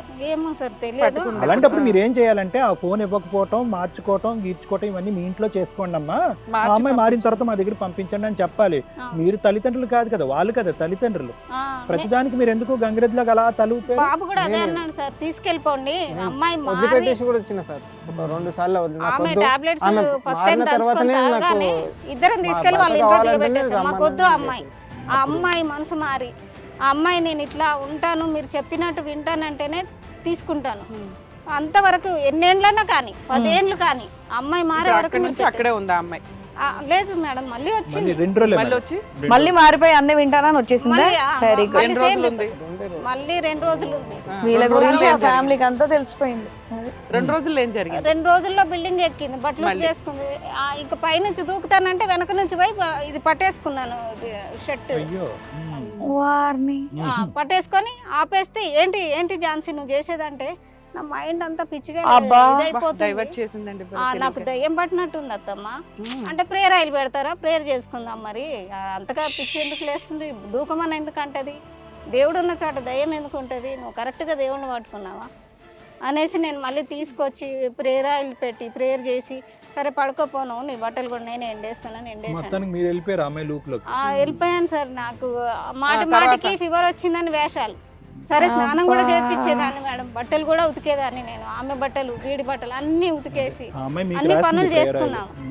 అయినా ఏమో మా కూతురు ఒకతో ఎక్స్ట్రా ఉంటే ఇట్లా చెయ్యలేమా, పోనీలే ఒక పరా ఇంటి నుంచి వచ్చింది, ఆ పిల్ల అక్కడ కూడా కష్టాలు పడిందంట, వాళ్ళ డాడీ బాగా కొట్టేవాడంట. మాకు ఇలాంటి పనులు చేస్తుంది కాబట్టి కొట్టుంటాడు. మాకు తెలియదు కదా ఆమె అంతా ఎగనెస్ట్ గా చెప్పేసరికి మనం మంచి ప్రేమని ఇద్దాం, ఆమె మళ్ళీ మన ప్రేమలో కట్టుబడి ఉంటదని అనుకున్నాను. ఆమె రివర్స్ అయిపోయింది. అట్లా మాకు రివర్స్ అయిపోయి ఇంకా ఏం చేసేదంటే వీడు బయటకు తీసుకెళ్ళాలి నైట్లో, లేకపోతే టార్చర్ మొదలయ్యేది. పొద్దున్నే లేవగానే ఇంకా ఇంకా మొదలు పెట్టేది సుప్రభాతం, ఏదేదో తిట్టేది. వాడికి మనశ్శాంతి లేదు, వంట చేస్తే టిఫిన్ కట్టేది కాదు, మళ్ళీ నేనే బాక్స్ పెట్టినా వాడు తినేటోడు కాదు. మళ్ళీ అట్లా వాపస్ ఎప్పటిదాకా వచ్చి- ఉంది అమ్మాయి మీ ఇంట్లో? అట్లా 1 వీక్ 10 days ఉన్నది మ్యామ్. ఇట్లానే కంటిన్యూ అవుతుంది. రూమ్ ఫ్రెషనర్ తాగేసింది ఒక రోజు. మళ్ళీ ఇంకొకసారి ఒకసారి తాగేసిన తర్వాత ఇంకా మా వల్ల కాదనేసి పాస్టర్ వాళ్ళకి ఫోన్ చేసాం, వాళ్ళ అమ్మ వాళ్ళకి ఫోన్ చేసి మేము ఇంట్లో మీరు ఇంటి దగ్గరకు వచ్చేయండి, వాళ్ళు డ్యూటీలోకి వెళ్ళిపోయి ఇంటి దగ్గరకు వచ్చేయండి, మేము అమ్మాయిని తీసుకొని వస్తున్నాం, మీరు ఏం చేసుకుంటారో మీ ఇష్టం. బాబు నేను ఇద్దరం కలిసి అమ్మాయిని మధ్యలో కూర్చొని నేను బండి మీదకి వెళ్ళి దూకేస్తా అంటది. అబ్బా మిమ్మల్ని లోపల వేపిస్తారా ఇప్పుడు వీడిని తిట్టడం? ఇంకా అరే ఒరే అనేది తిడుతుంది. ఆర మీదకి వెళ్ళి దిగదు, ఇంకా లకారాలే నన్ను మొదలు పెడితే. మిమ్మల్ని మాత్రం టార్చర్ పెట్టే చంపుతా ఇట్లా చెప్పి బండి మీద నుంచి దూకేస్తుందంటే మధ్యలో కూర్చోబెట్టుకొని నేను గట్టిగా స్టాండ్ పట్టుకొని ఇద్దరం కలిసి బండి మీద తీసుకొని వెళ్ళి వాళ్ళ ఇంట్లో ఫాస్ట్ దింపేశాను మ్యామ్.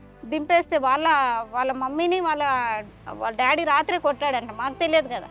ఆయన ఎటో వెళ్ళిపోయిండు, ఈమెను తీసుకుపోయి వాళ్ళ అమ్మ ఏడుస్తుంది. ఇంకా కూతుర్ని సరిగ్గా పెంచలేదు అని వాళ్ళ నాన్న వాళ్ళ ఆవిడని కొట్టుకున్నాడు. కొట్టుకొని అది ఏం జరిగిందో మాకు తెలియదు. మేము వదిలేసి వస్తే ఆయన ఇట్లా చేసిండు, మీరు ఇట్లనే చేస్తారా వదినమ్మా, నాకు అక్క చెల్లెళ్ళ లాగా అనుకున్నా, మీరు మా ఫ్యామిలీలో మిమ్మల్ని అందరినీ మీ ఇద్దరిని మా బాగా డైలీ study సీరియల్ చేశారు. కన్నా దారుణంగా ఉంది కథ బాబోయ్. మీకు ఏ బిస్కెట్ వేస్తే పడతారన్నది బాగా తెలుసు. చేసాము. ఇంకా మాకైతే వద్దు, ఉండనియండి, కొన్ని రోజులు ఉండనియండి, ఆమెకు కూడా మనశ్శాంతి ఉంటుంది. అక్కడికి వస్తే దయ్యం పట్టిందని, ఏ రాత్రి చనిపోతుందో తెలియదు, ఏ రాత్రి పారిపోతుందో తెలియదు. మధ్యరాత్రి మెట్ల కిందకి వెళ్ళి వెళ్ళిపోయి వదిలేసి వచ్చారు. వదిలేసి వచ్చినాం సార్. సాయంత్రమే సార్ వదిలేయగానే మేము రోడ్డు మీదకి వచ్చినాం, బైక్ తాళాలు గుంజేసుకున్నది. అయితే బాబా అన్నాడు, సరే వాళ్ళు పెట్టిన బైక్ అని గుంజేసుకున్నదమ్మా, మనది ఇంటి దగ్గర ఉన్నది, మనం వాడుకుందాం మన బైక్, సరే వదిలేసి అమ్మ బస్కి వెళ్ళిపోదాం అని బైక్ కూడా పెట్టారా? పెట్టారు సార్. వీడు మాకు ఆల్రెడీ ఉంది సార్ అప్పటికే బైక్. సరే వాళ్ళు పెట్టింది ఇంపార్టెంట్. బాబు ఏం చేశాడంటే రోడ్డు మీదకి తీసుకొచ్చిన తర్వాత ఆ రోడ్డు మీదకి ఇంకా పరుగున 2 ఆడపిల్లలు, ఆ తల్లి, మళ్ళీ పాస్టర్ అమ్మ, వీళ్ళందరూ వచ్చేసిండ్రు ఇంకా రోడ్డు మీదకి అంబేద్కర్ బొమ్మ దగ్గరికి వచ్చేసి. మేము ఆటో కోసం వెయిట్ చేస్తుంటే వచ్చి కాళ్ళ మీద పడతారు, ఇంకా రోడ్డు మీద కదలనివ్వరు, ముందుకు వెళ్ళనివ్వరు, వెనకకు రానివ్వరు. మీరు ఒప్పుకోండి, అమ్మాయిని తీసుకెళ్ళండి, నా పరిస్థితి బాగాలేదు, ఇప్పుడు వచ్చేది ఉంటే దాన్ని నన్ను ఇద్దరిని గొడ్డలతో నరికేస్తాడు. ఇంకా మీరు ఇంత చేసి నా బిడ్డను కాపాడిండ్రు, మీ పేరేముంటుంది, మమ్మల్ని చంపితే మీరు ఎట్లాగో తీసుకుపోండి, నేను వచ్చి నచ్చి చెప్పుకుంటా. మరి ఇట్లా ఇట్లా వాళ్ళమ్మ ఫ్యామిలీ ఉంటుందా? కన్విన్స్ చేస్తే దేవుడా ఇంకా తప్పదనుకొని సరేరా తీసుకెళ్దాం నాడు. వీళ్ళని ఎందుకు ఇబ్బంది పెట్టాలి, తీసుకొచ్చేసినామండి. వాళ్ళని ఎందుకు ఇబ్బంది పెట్టాలి, మరి దీన్ని ఎందుకు నరికి చంపాలి మనం? ఇది మా mega daily serial, daily serial కూడా కాదు. మమ్మీ నేను మా బాబు వాళ్ళ తరపున వాళ్ళ చూపించిన అమ్మాయి వీళ్ళ వర్షన్, వాళ్ళ వాళ్ళ తరపున వర్షన్ మాట్లాడిండ్రు ఉందో. సార్ వాళ్ళు కూడా. అయితే నేను రియాలిటీ తెలుస్తుంది కొంత. అది చేసుకున్నాను మేడం, యాక్సెప్ట్ చేశాను, తీసుకొచ్చాను. మళ్ళీ ఎంతకాలం ఉంది? మళ్ళీ ఒక 1 month అట్లా ఉంది మేడం. రాత్రి పగలు ఈయన తిప్పాలి. మళ్ళీ కండిషన్ ఏం పెట్టిందంటే ఈయనకి 16,000 శాలరీ వస్తుంది మ్యామ్, నాకు 10,000 ఇవ్వాలి, ఆమెకు 6,000 ఇవ్వాలి కంపల్సరీ. కాదమ్మా, ఆవిడ మీ కాళ్ళు పట్టుకుని బతులాడి ఎదురు వాళ్ళే కండిషన్ పెట్టారా? వాళ్ళు ఏం పెట్టలేదు మ్యామ్, అమ్మాయి పెట్టింది. అమ్మాయి పెట్టి అదే ఆ కండిషన్ అసలు నిన్ను తీసుకెళ్ళటమే ఎక్కువ అమ్మా, మళ్ళీ నీ తొక్కుల కండిషన్ ఏంటని మీరు అని ఉంటారు కదా. బాబు నాకు చెప్పలేదు మేడం. మెయిన్ థింగ్ ఆయన కంట్రోల్లో పెట్టుకున్నది. కంట్రోల్ అనే కాదులే, మళ్ళీ ఏ సూసైడ్ అటెంప్ట్ చేసుకుంటదనే భయం కూడా ఉంది. బ్లాక్ మెయిలింగ్ సిస్టమ్ ఎక్కువ ఉంది కాబట్టి ఉంది సార్, వాడికి ఆ భయం కూడా ఉంది కాబట్టి నాకు చెప్పకుండా నెక్స్ట్ మంత్ ఇచ్చేసరికి శాలరీ 10,000 నాకు పేటిఎం చేసి ఆమెకి ఇచ్చేసరికి నాకు ఆమెకి ఇచ్చిండని నాకు అలా ఎన్ని తెలియదు. మంత్స్ ఇచ్చాడు? 6-7 months ఇచ్చాడు. ఏం చేసింది ఆ డబ్బులతో? నాకు తెలియదు మ్యామ్ ఏం చేసింది. మీరు అడగను కూడా అడగల, 6,000 ఏం చేస్తున్నావమ్మా ఇంట్లో కూర్చొని అని. నాకు అసలు ఆమె తీసుకున్నట్టు కూడా బాబు నాకు చెప్పలేదు, ఈయన చెప్తలేడు. ఆమె తీసుకున్నట్టు కూడా నాకేం మాత్రం డౌట్ రానిస్తలేదు. మీ అమ్మ దగ్గర నుంచి ఆ విషయం దాయటానికి కారణం ఏంటి? ఆమె చెప్పొద్దు అంటుండే సార్, నన్ను బయటికి తిప్పవా, నువ్వు పెళ్లి చేసుకున్నది ఎందుకు, ఇట్లా చెప్తే ఏం చేస్తానని చెప్తే ఇట్లా చచ్చిపోతా నేను. మళ్ళీ అదే బ్లాక్ మెయిల్. అలా ఒక 5-6 నెలలు ఉంది. ఇంటికి మళ్ళీ లాస్ట్ లో ఏమైంది? లాస్ట్ లో ఏమైందంటే మా పిన్నికి 2 కిడ్నీలు ఫెయిల్ అయినాయి మ్యామ్. హన్మకొండ నుంచి హైదరాబాద్ తీసుకొస్తున్నారు గాంధీ హాస్పిటల్కి. ఎమర్జెన్సీ ఫోన్ వచ్చింది మ్యామ్ June 6కి. బాబు అమ్మ 2022లో మ్యామ్. బాబుకి ఎమర్జెన్సీ కాల్ వచ్చింది డ్యూటీ దగ్గరికి. ఆయన ఇంటికి వచ్చి మా మమ్మీని తీసుకొని హన్మకొండ వెళ్ళిపోయాడు మ్యామ్. వెళ్ళిపోయి ఇట్లా సీరియస్గా ఉందంట అమ్మమ్మ చూద్దాం రా అంటే సరే అనేసి వీళ్ళిద్దరు వెళ్ళిపోయినారు. నా కోడలు నేనే ఇంట్లో ఉన్నాను. ఇంట్లో ఉంటే సరే ఆ రోజంతా ఈయన ఫోన్లు ఎత్తలేదు. అమ్మాయి నా ఫోన్లో నుంచి చేయకుండా పక్క వాళ్ళ ఫోన్ తీసుకొని చేసింది. చేసి దాంట్లో నుంచి మాట్లాడితే వాళ్ళ అమ్మలో చేస్తుందేమో అని నేను కూడా కామ్గా ఉన్నాను. ఇంకా ఫోన్లు మాట్లాడుతానే ఉంది, మీకు దొరికేసింది. దొరికేసింది. అట్లా చేసింది. ఆ రోజు ఏమైందంటే మా పిన్నిని తీసుకొచ్చారు, మా మమ్మీని ఇంట్లో దిగబెట్టి రాత్రి 1 గంటకి బాబు నేను కలిసి గాంధీలోకి వెళ్ళాము. ఆ రోజంతా ట్రీట్మెంట్ చేసిండ్రు. తెల్లారి డయాలసిస్ చేయాలి, హోల్స్ పెట్టిండ్రు ఆమెకాన్ని. అదంతా చూసుకొని వచ్చేసరికి బ్లడ్ ఎక్కించాలి, 1 బాటిల్ బ్లడ్ 2 బాటిల్ బ్లడ్ కావాలంటే బాబు ఇచ్చిండు మ్యామ్. ఒకటి వాళ్ళ కొడుకు ఇచ్చిండు, రెండోది బాబు ఇచ్చిండు.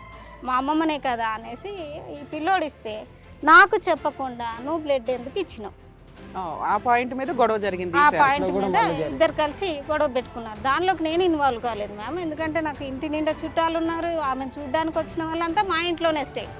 ఇంకా నాకు అది ఆ బిజీలో నేను ఉండిపోయాను. వీళ్ళిద్దరు గొడవ నేను పట్టించుకోలేదు. అట్లా 18 days ఆమె ఇక్కడే హాస్పిటల్లోనే ఉంది మ్యామ్. ఆమెకి టిఫిన్లు ఇవన్నీ చేసుకొని ఆమెను 18th రోజు డిశ్చార్జ్ అయ్యి మన ఇంటికి వచ్చింది. వచ్చిన తర్వాత 19th రోజు డయాలసిస్ చేసి పంపించేసేయాలి వాళ్ళని ఊరికి. సరే అని చెప్పి ఆ రోజు డయాలసిస్కి తెల్లారి వెళ్ళింది, వచ్చింది. ఆమె పడుకుంటే కార్ దొరకలేదు. అప్పటికి రాత్రి 10:30 or 11 అయింది మ్యామ్. మేమంతా భోజనంకి కూర్చున్నాం. వచ్చిన చుట్టాలు ఒక 4-5 ఉన్నారు, వాళ్ళ కొడుకు కోడలు ఉన్నారు, మా పిన్ని వాళ్ళ కొడుకు. మేము అంతా కూర్చున్నాము. అమ్మాయి లోపల నుంచి చక్కగా వెళ్ళిపోయింది. బాబు పొద్దంతా ఆమెతో మాట్లాడలేదు. మేము ఎవ్వరం కూడా ఆమెను పట్టించుకోలేదు, మాట్లాడలేదు. మీ బిజీలో మీరు మా బిజీలో మేము ఉన్నాం. పేషెంట్ని చూసుకోవాలి. ఎక్కడికి వెళ్ళిపోయింది? 10ంటికి బయటకు వెళ్ళింది మ్యామ్. అంటే ఇటు సైడ్ మెట్లు ఉంటాయి, ఇటు సైడ్ కూడా మెట్లు ఉంటాయి. సో ఇట్లా నుంచి వెళ్ళిపోయింది. మేము తింటుంటే ఆ పక్క నుంచి దాచేసుకొని వెళ్ళిపోయి అటు నుంచి వచ్చి ఆ మెట్ల మీద కూర్చున్నది, అటు సైడ్ డోర్ దగ్గర. డోర్ ఎదురుగా అయితే లేవు, కిందకి వెళ్ళాలి కొంచెం. కనిపించలేదు, మాకు కనిపించలేదు. ఎదురింటి వాళ్ళకి కనిపిస్తుంది అమ్మాయి కూర్చున్న చోటు. అయితే ఈ అమ్మాయి కూర్చొని బ్లేడ్ తీసుకొని మెల్లిగా చేయి కోసుకుంటుందంట అక్కడ. వాళ్ళు ఎందుకో ఇట్లా చూస్తే బ్లడ్ అంతా కారిపోతుంది. ఆంటీ ఆంటీ అని వాళ్ళు హాస్పిటల్లోనే జాబ్ చేస్తారు. వాళ్ళు తొందరగా పిలిచిండ్రు. పిలిస్తే అన్నాలు వదిలేసి టక్కున బయటకు వెళ్ళినాం. ఏం జరుగుతుందంటే చేయి కోసుకుంది మీ కోడలు అని చెప్పి అరుస్తున్నారు వాళ్ళు. ఆ బ్లడ్ పోతుంది. ఆమె వెంటనే ఆ పక్కింటి వాళ్ళ పెద్దవాడు వచ్చింది, వచ్చి చెంప మీద నుంచి లాగి కొట్టి ఆ బ్లేడ్ తీసుకొని ఆ పక్కన పడేసి, ఇదేనా మనిషివేనా నువ్వు, వాళ్ళు ఏమంటున్నారు, వాళ్ళే ఏదో బిజీలు ఉన్నారు, నువ్వు ఇట్లా చేస్తావా, వాళ్ళని ఎందుకు బదనాం చేస్తున్నావు. వాళ్ళ మమ్మీ డాడీ రాత్రికి వచ్చారు, చూసారు. వాళ్ళ ఆమె అర్థమైంది ఇప్పటికే 5వ సారి ఇప్పుడు సూసైడ్ అటెంప్ట్. ఇంకా మీరు ఎట్లాగా యాక్సెప్ట్ చేయరని వాళ్ళకి అర్థమైంది. మ్యామ్. వాళ్ళ అమ్మాయిని తీసుకొని వెళ్ళిపోయారు. వాళ్ళ అమ్మతో కానీ వాళ్ళ డాడీతో కానీ నేను 1-2 ఏం మాట్లాడలేదు. ఇంకా నేను మౌనం వహించాను. నాకు కొద్ది ఈ అమ్మాయి అన్నంత విసుకొచ్చింది. ఓకే, వాళ్ళు తీసుకెళ్ళిపోయారు. తర్వాత ఏమైంది? వాళ్ళు తీసుకెళ్ళి ఒక 1 week పెట్టుకొని మళ్ళీ తెచ్చి వదిలేసింది మేడం. అదే మీ దాంతో మీ ఇల్లు ఒక డంపింగ్. ఓకే, మళ్ళీ వదిలేసిన తర్వాత ఏమైంది? మళ్ళీ వదిలేసిన తర్వాత ఇంకా బాబుకి టార్చరీగా July 27 వరకు ఉంది. బాబు ఊరికి వెళ్తే అమ్మని తీసుకురావడానికి వెళ్తే బాబుతో పాటు వెళ్ళిపోయింది. వెళ్ళిపోయి July 29కి బాబు రిటర్న్ అయితే ఆ బండి మీద నుంచి మా అమ్మని తోసేసింది. బాబుని తిట్టడం అంట. ఎన్ని ట్విస్ట్లు, ఎన్ని హరాస్మెంట్లు, ఎన్ని అమ్మను మోచేతో గుద్దితే ఇక్కడ పగిలిపోయింది మేడం. ఎముక పగిలిపోయింది. రిపోర్ట్స్ ఉన్నాయి మా దగ్గర. అమ్మ కన్ను పోయింది. ఆమెకు ట్రీట్మెంట్ చేసేసరికి కనీసం 60,000 ఖర్చు వచ్చింది మేడం నాకు. ఆ ముసలి ఆవిడ క్యాన్సర్ పేషెంట్. ఎందుకంటే భరిస్తున్నారండి? గట్టిగా మాట్లాడి ఇంట్లో నుంచి వెళ్ళిపోని చెప్పొచ్చు కదా. చెప్పాను మేడం. వీడియో రికార్డింగ్ ఉందని చెప్తున్నాడు మీ అబ్బాయి ఇక్కడ. ఉన్నాయి మేడం. పోలీస్ కంప్లైంట్ ఇవ్వాల్సింది కదా మీరు. నేను పోలీస్ కంప్లైంట్ ఇవ్వడానికి చిల్కలగూడ పిఎస్కి వెళ్ళాను సార్. వెళ్తే ఎక్కడ పడిందో అక్కడ ఇవ్వమన్నారు సార్ వాళ్ళు. మళ్ళీ అమ్మని తీసుకొని కరీంనగర్ వెళ్తే అక్కడ పోలీస్ కంప్లైంట్ ఇస్తే అమ్మని చూసి ఆ పోలీసులు ఏమంటున్నారంటే, ఇంత పెద్ద ఆవిడ మేము పిలిచినప్పుడల్లా మీరు హైదరాబాద్ నుంచి ఈమెను ఏం తీసుకొస్తారా, ఆమె నడవలేని స్థితిలో ఉంది, కాదమ్మా కళాకర్, మీకంటూ ఒక సపోర్ట్ లేదంటున్నారు. మీ అబ్బాయిని చూస్తే అర్థమైంది, ఆ నోట్లో నాలుగే లేదు, వాడు మాట్లాడు. సో అలాంటప్పుడు పోలీసులు ఒకటే కదా దిక్కు. మీరు 600 100 మీ ప్రాణాలు. పోలీస్ కంప్లైంట్ తీసుకోలేదు. మేము తీసుకోకపోవడానికి రీజన్ చెప్పారు వాళ్ళు. మేము 2 times హుజరాబాద్ వెళ్ళాము. అక్కడ కంప్లైంట్ ఇస్తే వాళ్ళు వద్దంటే వద్దన్నారు. ఇక్కడ మేము చేస్తాము కానీ అమ్మాయి మీరు పిలిచినప్పుడల్లా అమ్మని తీసుకొని రాలేరమ్మా, ఆమె ఇది అవుతుంది అంటే మీరు ఇక్కడ కేసు తీసుకొని అక్కడికి ట్రాన్స్ఫర్ చేయండి సార్, మీకు కాలు మొక్కుతానని కూడా అన్నాను నేను ఆ ఎస్ఐతో. లేదు మేడం మేము తీసుకోము, ఏమనుకోకండి. తర్వాత ఏమైంది? తర్వాత తీసుకోలే, మీరు ఆగారు. మేము ఆగిపోయినా. ఈ అమ్మాయి మళ్ళీ ఎన్ని రోజులు ఉంది? ఒక్కటే రోజు మేడం. ఆ తర్వాత అమ్మాయి 29 30కి ఇక్కడికి వచ్చినాం మేడం. ఇక్కడ నుంచి బాబు ఫస్ట్ రోజు ఆగస్టు 1st రోజు అమ్మాయి చెప్పులు వేసుకొని వెళ్ళిపోతుంది మెట్లు దిగి. బాబు అప్పుడు డ్యూటీకి టైం అవుతుంది, వాడు వెళ్ళాలి కాబట్టి వాడు చెప్పులు వేసుకుంటున్నాడు. ఈ అమ్మాయి కిందకి వెళ్తుంది, బాత్రూమ్కి వెళ్తుందేమో అని వీడు అనుకున్నాడు. కిందకేట వెళ్తున్నా ఝాన్సీ పైకి రానంటే నేను వెళ్ళిపోతాను. ఇంటికి వెళ్ళిపోయిందా? వెళ్ళిపోలేదు మ్యామ్, వీడు తీసుకొచ్చిండు. మళ్ళీ ఎందుకు తీసుకొచ్చి తీసుకొచ్చాడు? వెళ్ళిపోమని వలసింది కదమ్మా. మెట్ల మీద ఒక్క రూపాయి లేదు చేతిలో, ఎటన్నా వెళ్ళి చేస్తే మేము లోపలికి అవుతాం కదా మరి. ఓకే తర్వాత ఏమైంది? మళ్ళీ వాళ్ళ పాస్టర్ వాళ్ళకి ఫోన్ చేసి వాళ్ళ అమ్మలకు ఫోన్ చేస్తే వాళ్ళు సాయంత్రం వచ్చిండ్రు మేడం. మా పాస్టర్ వాళ్ళని పిలిచినాం, ఇంకా ఆ సారి అందరిని పిలిచినాం. పిలిస్తే అప్పుడైనా లాస్ట్ గా అమ్మాయిని పంపించారా? మళ్ళీ పంపించాం. ఓకే, వాళ్ళ అమ్మ ఆగస్ట్ ఫస్ట్ తీసుకుపోయింది. సెకండ్ నుంచి అమ్మాయి వాళ్ళ ఇంటి దగ్గరే ఉంటుంది. అయిపోయింది. తర్వాత ఏమైందో వెళ్ళిపోయింది. చెప్పండి. సెకండ్ కు మా మీద ఇట్లాంటి కేసు పెట్టింది. ఏది? పోలీస్ స్టేషన్ లో కంప్లైంట్ పోలీస్ ఇచ్చారా? స్టేషన్ లో కంప్లైంట్ జూలై 19 కి కోసుకున్నది, కానీ ఆగస్ట్ ఫస్ట్ రోజే కోసిండు నా భర్త నా అత్త కలిసి అని. ఆ రోజు కంప్లైంట్ అట్లా కొత్తగా ఎక్కడ పెట్టింది కంప్లైంట్? సిద్దిపేట ములుగు పోలీస్ వాళ్ళది అక్కడ. అక్కడే కేసుకు పేపర్స్ ఏమైనా ఉన్నాయా? ఉన్నాయి మేడం. ఇవ్వండి అమ్మా ఒకసారి. సో అది ఇప్పుడు వీళ్ళ మీద కేసు పెట్టినందుకు వీళ్ళు ఇక్కడికి వచ్చి చెప్పుకుంటున్నారు అదా? అంతే, ఎందుకంటే అమ్మాయి ఫాల్స్ కేసులు వేసినట్టే కదా. ఓ. ఎదురు అమ్మాయి ఇది చేసి అమ్మాయి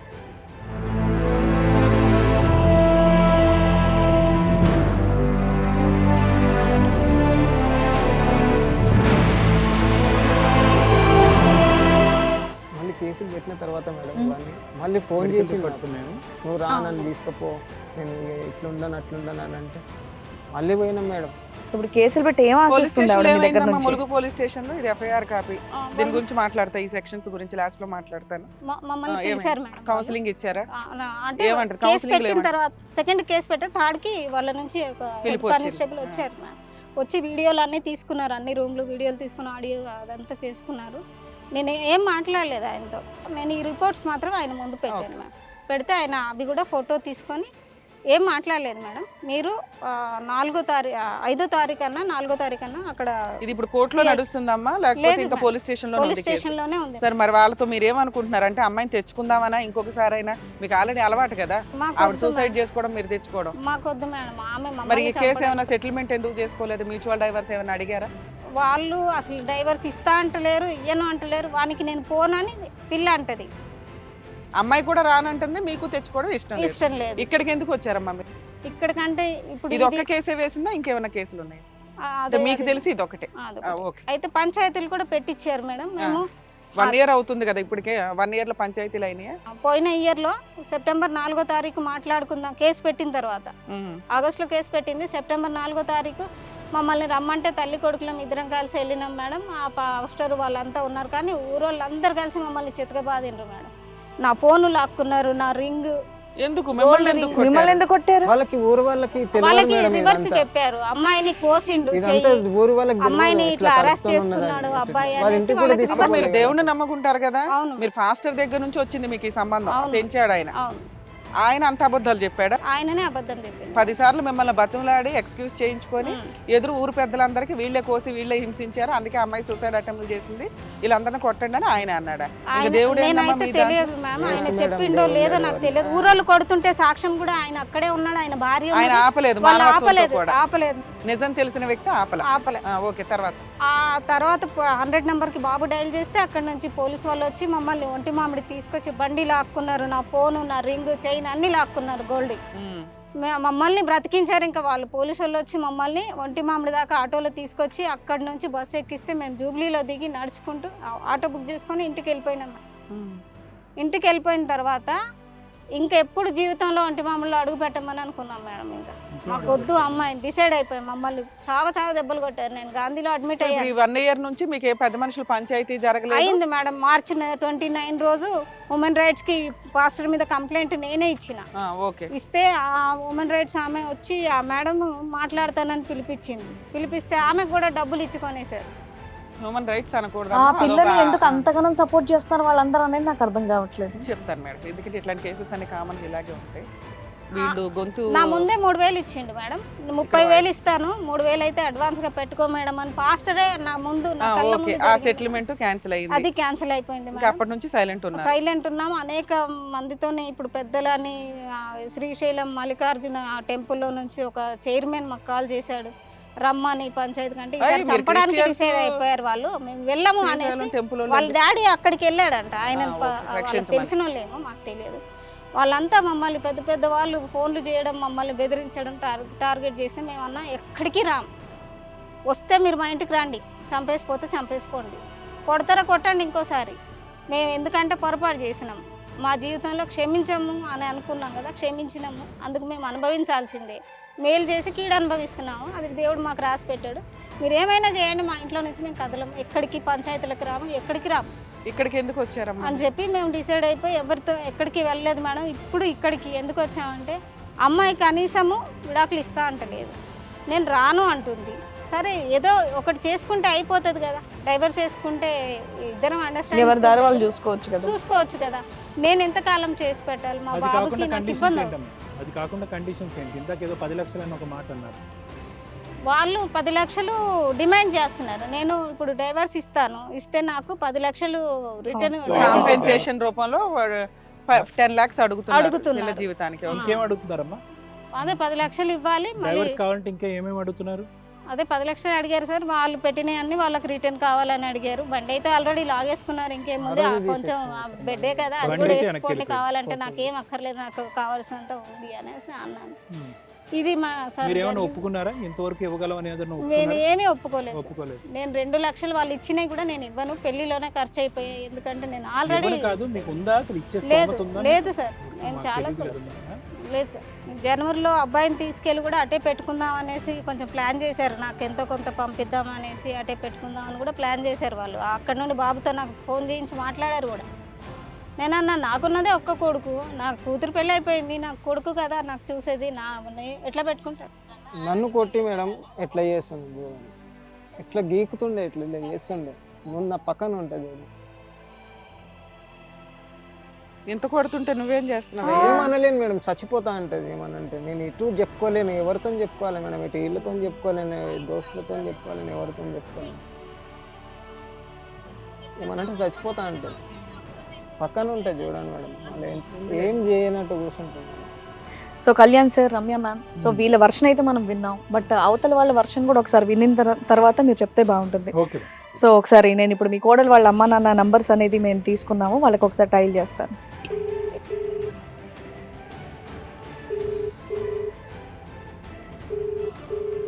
నీ పేరేంటమ్మా?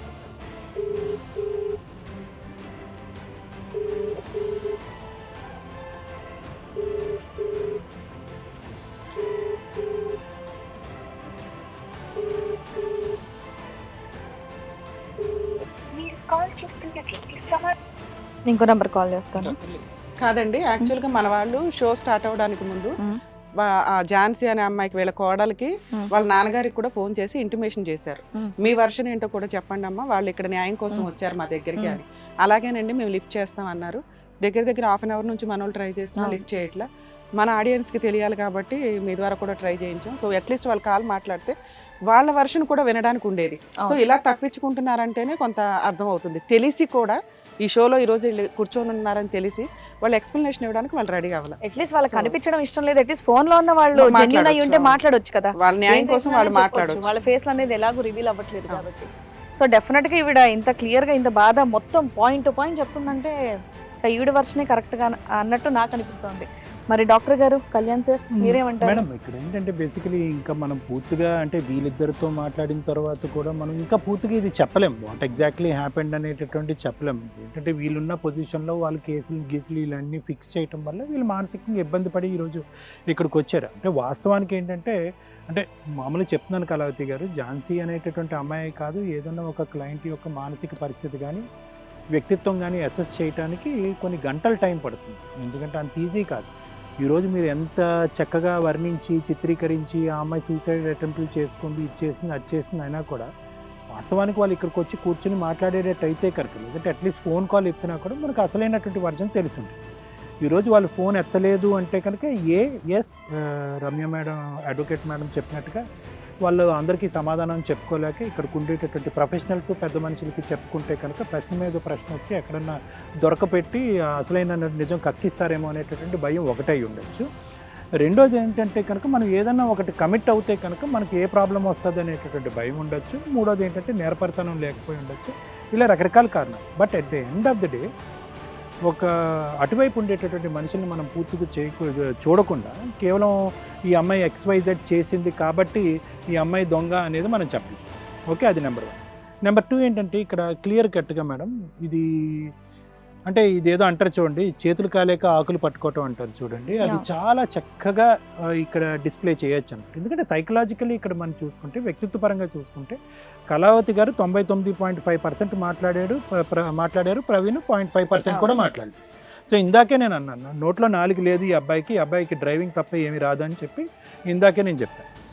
అయితే ఇక్కడ ప్రవీణ్కి బహుశా అటువైపు ఉన్నటువంటి ఝాన్సీ అనేటటువంటి వీళ్ళు కోడలు గురించి అసెస్ చేయడానికి చాలా అవకాశాలు వచ్చినాయేమో అనేటటువంటిది నా అభిప్రాయం. సో ఇక్కడ ఎలాంటి అవకాశాలు వచ్చినాయి? తొందరపాటు పెట్టారు, ఎంగేజ్మెంట్ చేయించుకున్నారు అని అన్నారు. ఎందుకు తొందరపాటు పెట్టాలి? ఏంటి అంత కెపాసిటీ లేనటువంటి మనిషి ప్రవీణ్కి చాలా కాలం బట్టి పెళ్ళిళ్ళు అవ్వట్లేదా? ప్రవీణ్కి ఏమైనా లోపం ఉందా? ఎందుకు వాళ్ళు ఒత్తిడి చేస్తే మనం ఎందుకు లొంగిపోవాలి? ఎంత దేవుడి మీద భక్తి అయినా ఉండొచ్చు, ఫాస్టర్ లాంటి వ్యక్తి వచ్చి ఎన్ని కాకమ్మ కబుర్లైనా చెప్పచ్చు. ఎందుకు మీరు కాంప్రమైజ్ అయ్యేటటువంటి పరిస్థితి ఎందుకు వచ్చింది? ఎందుకంటే ఎప్పుడైతే కనుక ఇప్పుడు సహజ సిద్ధంగా ఏంటంటే అమెరికా నుంచి వచ్చేటటువంటి చాలా కేసులు, మా అబ్బాయి 3 రోజులే ఇక్కడ ఉంటాడండి, పెళ్లి చేయాలండి అర్జెంట్ అన్నా కూడా ఈరోజు మా దగ్గరికి వచ్చేటటువంటి ప్రీ మ్యారిటల్ కౌన్సిలింగ్లో వచ్చేటటువంటి పేరెంట్స్ మేము చెప్తున్నాం, అమెరికా వెళ్తే కనుక వెళ్ళమనండి, మళ్ళీ 6 నెలల తర్వాత రమ్మనండి, అప్పుడు చేసుకుంటాడు. అయినా కానీ తూతూ మంత్రంగా తొందరపాటు పెళ్ళిళ్ళలో ఏంటంటే వ్యక్తిత్వపరమైనటువంటి అనాలిసిస్ పూర్తి స్థాయిలో జరగదు, మీరు తవ్వుకున్న గుంట్లో మీరే పడతారండి. నెంబర్ 1, వీళ్ళు అక్కడ ఒత్తిడికి లోనయ్యారు, కమిట్ అయ్యారు. వీళ్ళు వెనక ముందు చెప్పేటటువంటి వాళ్ళు లేరు. మరి ఆ అమ్మాయి మంచిగా అనిపించిందో, వీడికి నచ్చిందో ఏంటో మరి తెలియదు, కానీ పెళ్ళి అయితే జరిగింది, ఎంగేజ్మెంట్ అయితే జరిగింది. నెంబర్ 2 ఏంటంటే ప్రవీణ్ యొక్క క్లియర్ కట్ వైఫల్యం ఎక్కడ కనిపిస్తుందంటే ఒక మనిషి యొక్క వ్యక్తిత్వాన్ని లేదంటే ఫిజికల్ స్టేచర్ని అసెస్ చేయడంలో. ఇప్పుడు ఈ అమ్మాయి ప్రెగ్నెంట్ అన్నాను, అప్పటికి ఏంటంటే 21 డిసెంబర్ 2021కి ఈ అమ్మాయికి 21 వీక్స్ 2 days జెస్టేషన్ పీరియడ్, అంటే 5th month. ఆ అమ్మాయి 5th month కూడా దాటింది, నేరోగా దాటింది 5th month. అంటే ఎంత బక్కగా ఉండేటటువంటి అమ్మాయి కూడా, నేను ఒక డాక్టర్ని కాబట్టి ఇలాంటివి చాలా ఫరెన్సిక్ ఎగ్జామినేషన్స్ చేయటం అనేటువంటి జరుగుతుంది కాబట్టి, ఎంత బక్కగా ఉన్న వ్యక్తికి, ఎంత సన్నంగా ఉన్న వ్యక్తికి కూడా ప్రెగ్నెన్సీ అనేటువంటి కడుపు ఎంతో కొంత తెలుస్తుంది, ఎంత దాచిపెట్టినా కూడా తెలుస్తుంది. సరే 5th monthకి మనకి మీరు మ్యారేజ్ అయ్యింది ఎప్పుడు నాన్న? November 18th. నువ్వు ఆ అమ్మాయి శారీరకంగా కలిసింది ఎప్పుడు? అక్టోబర్ 4. అప్పటికి 3rd month.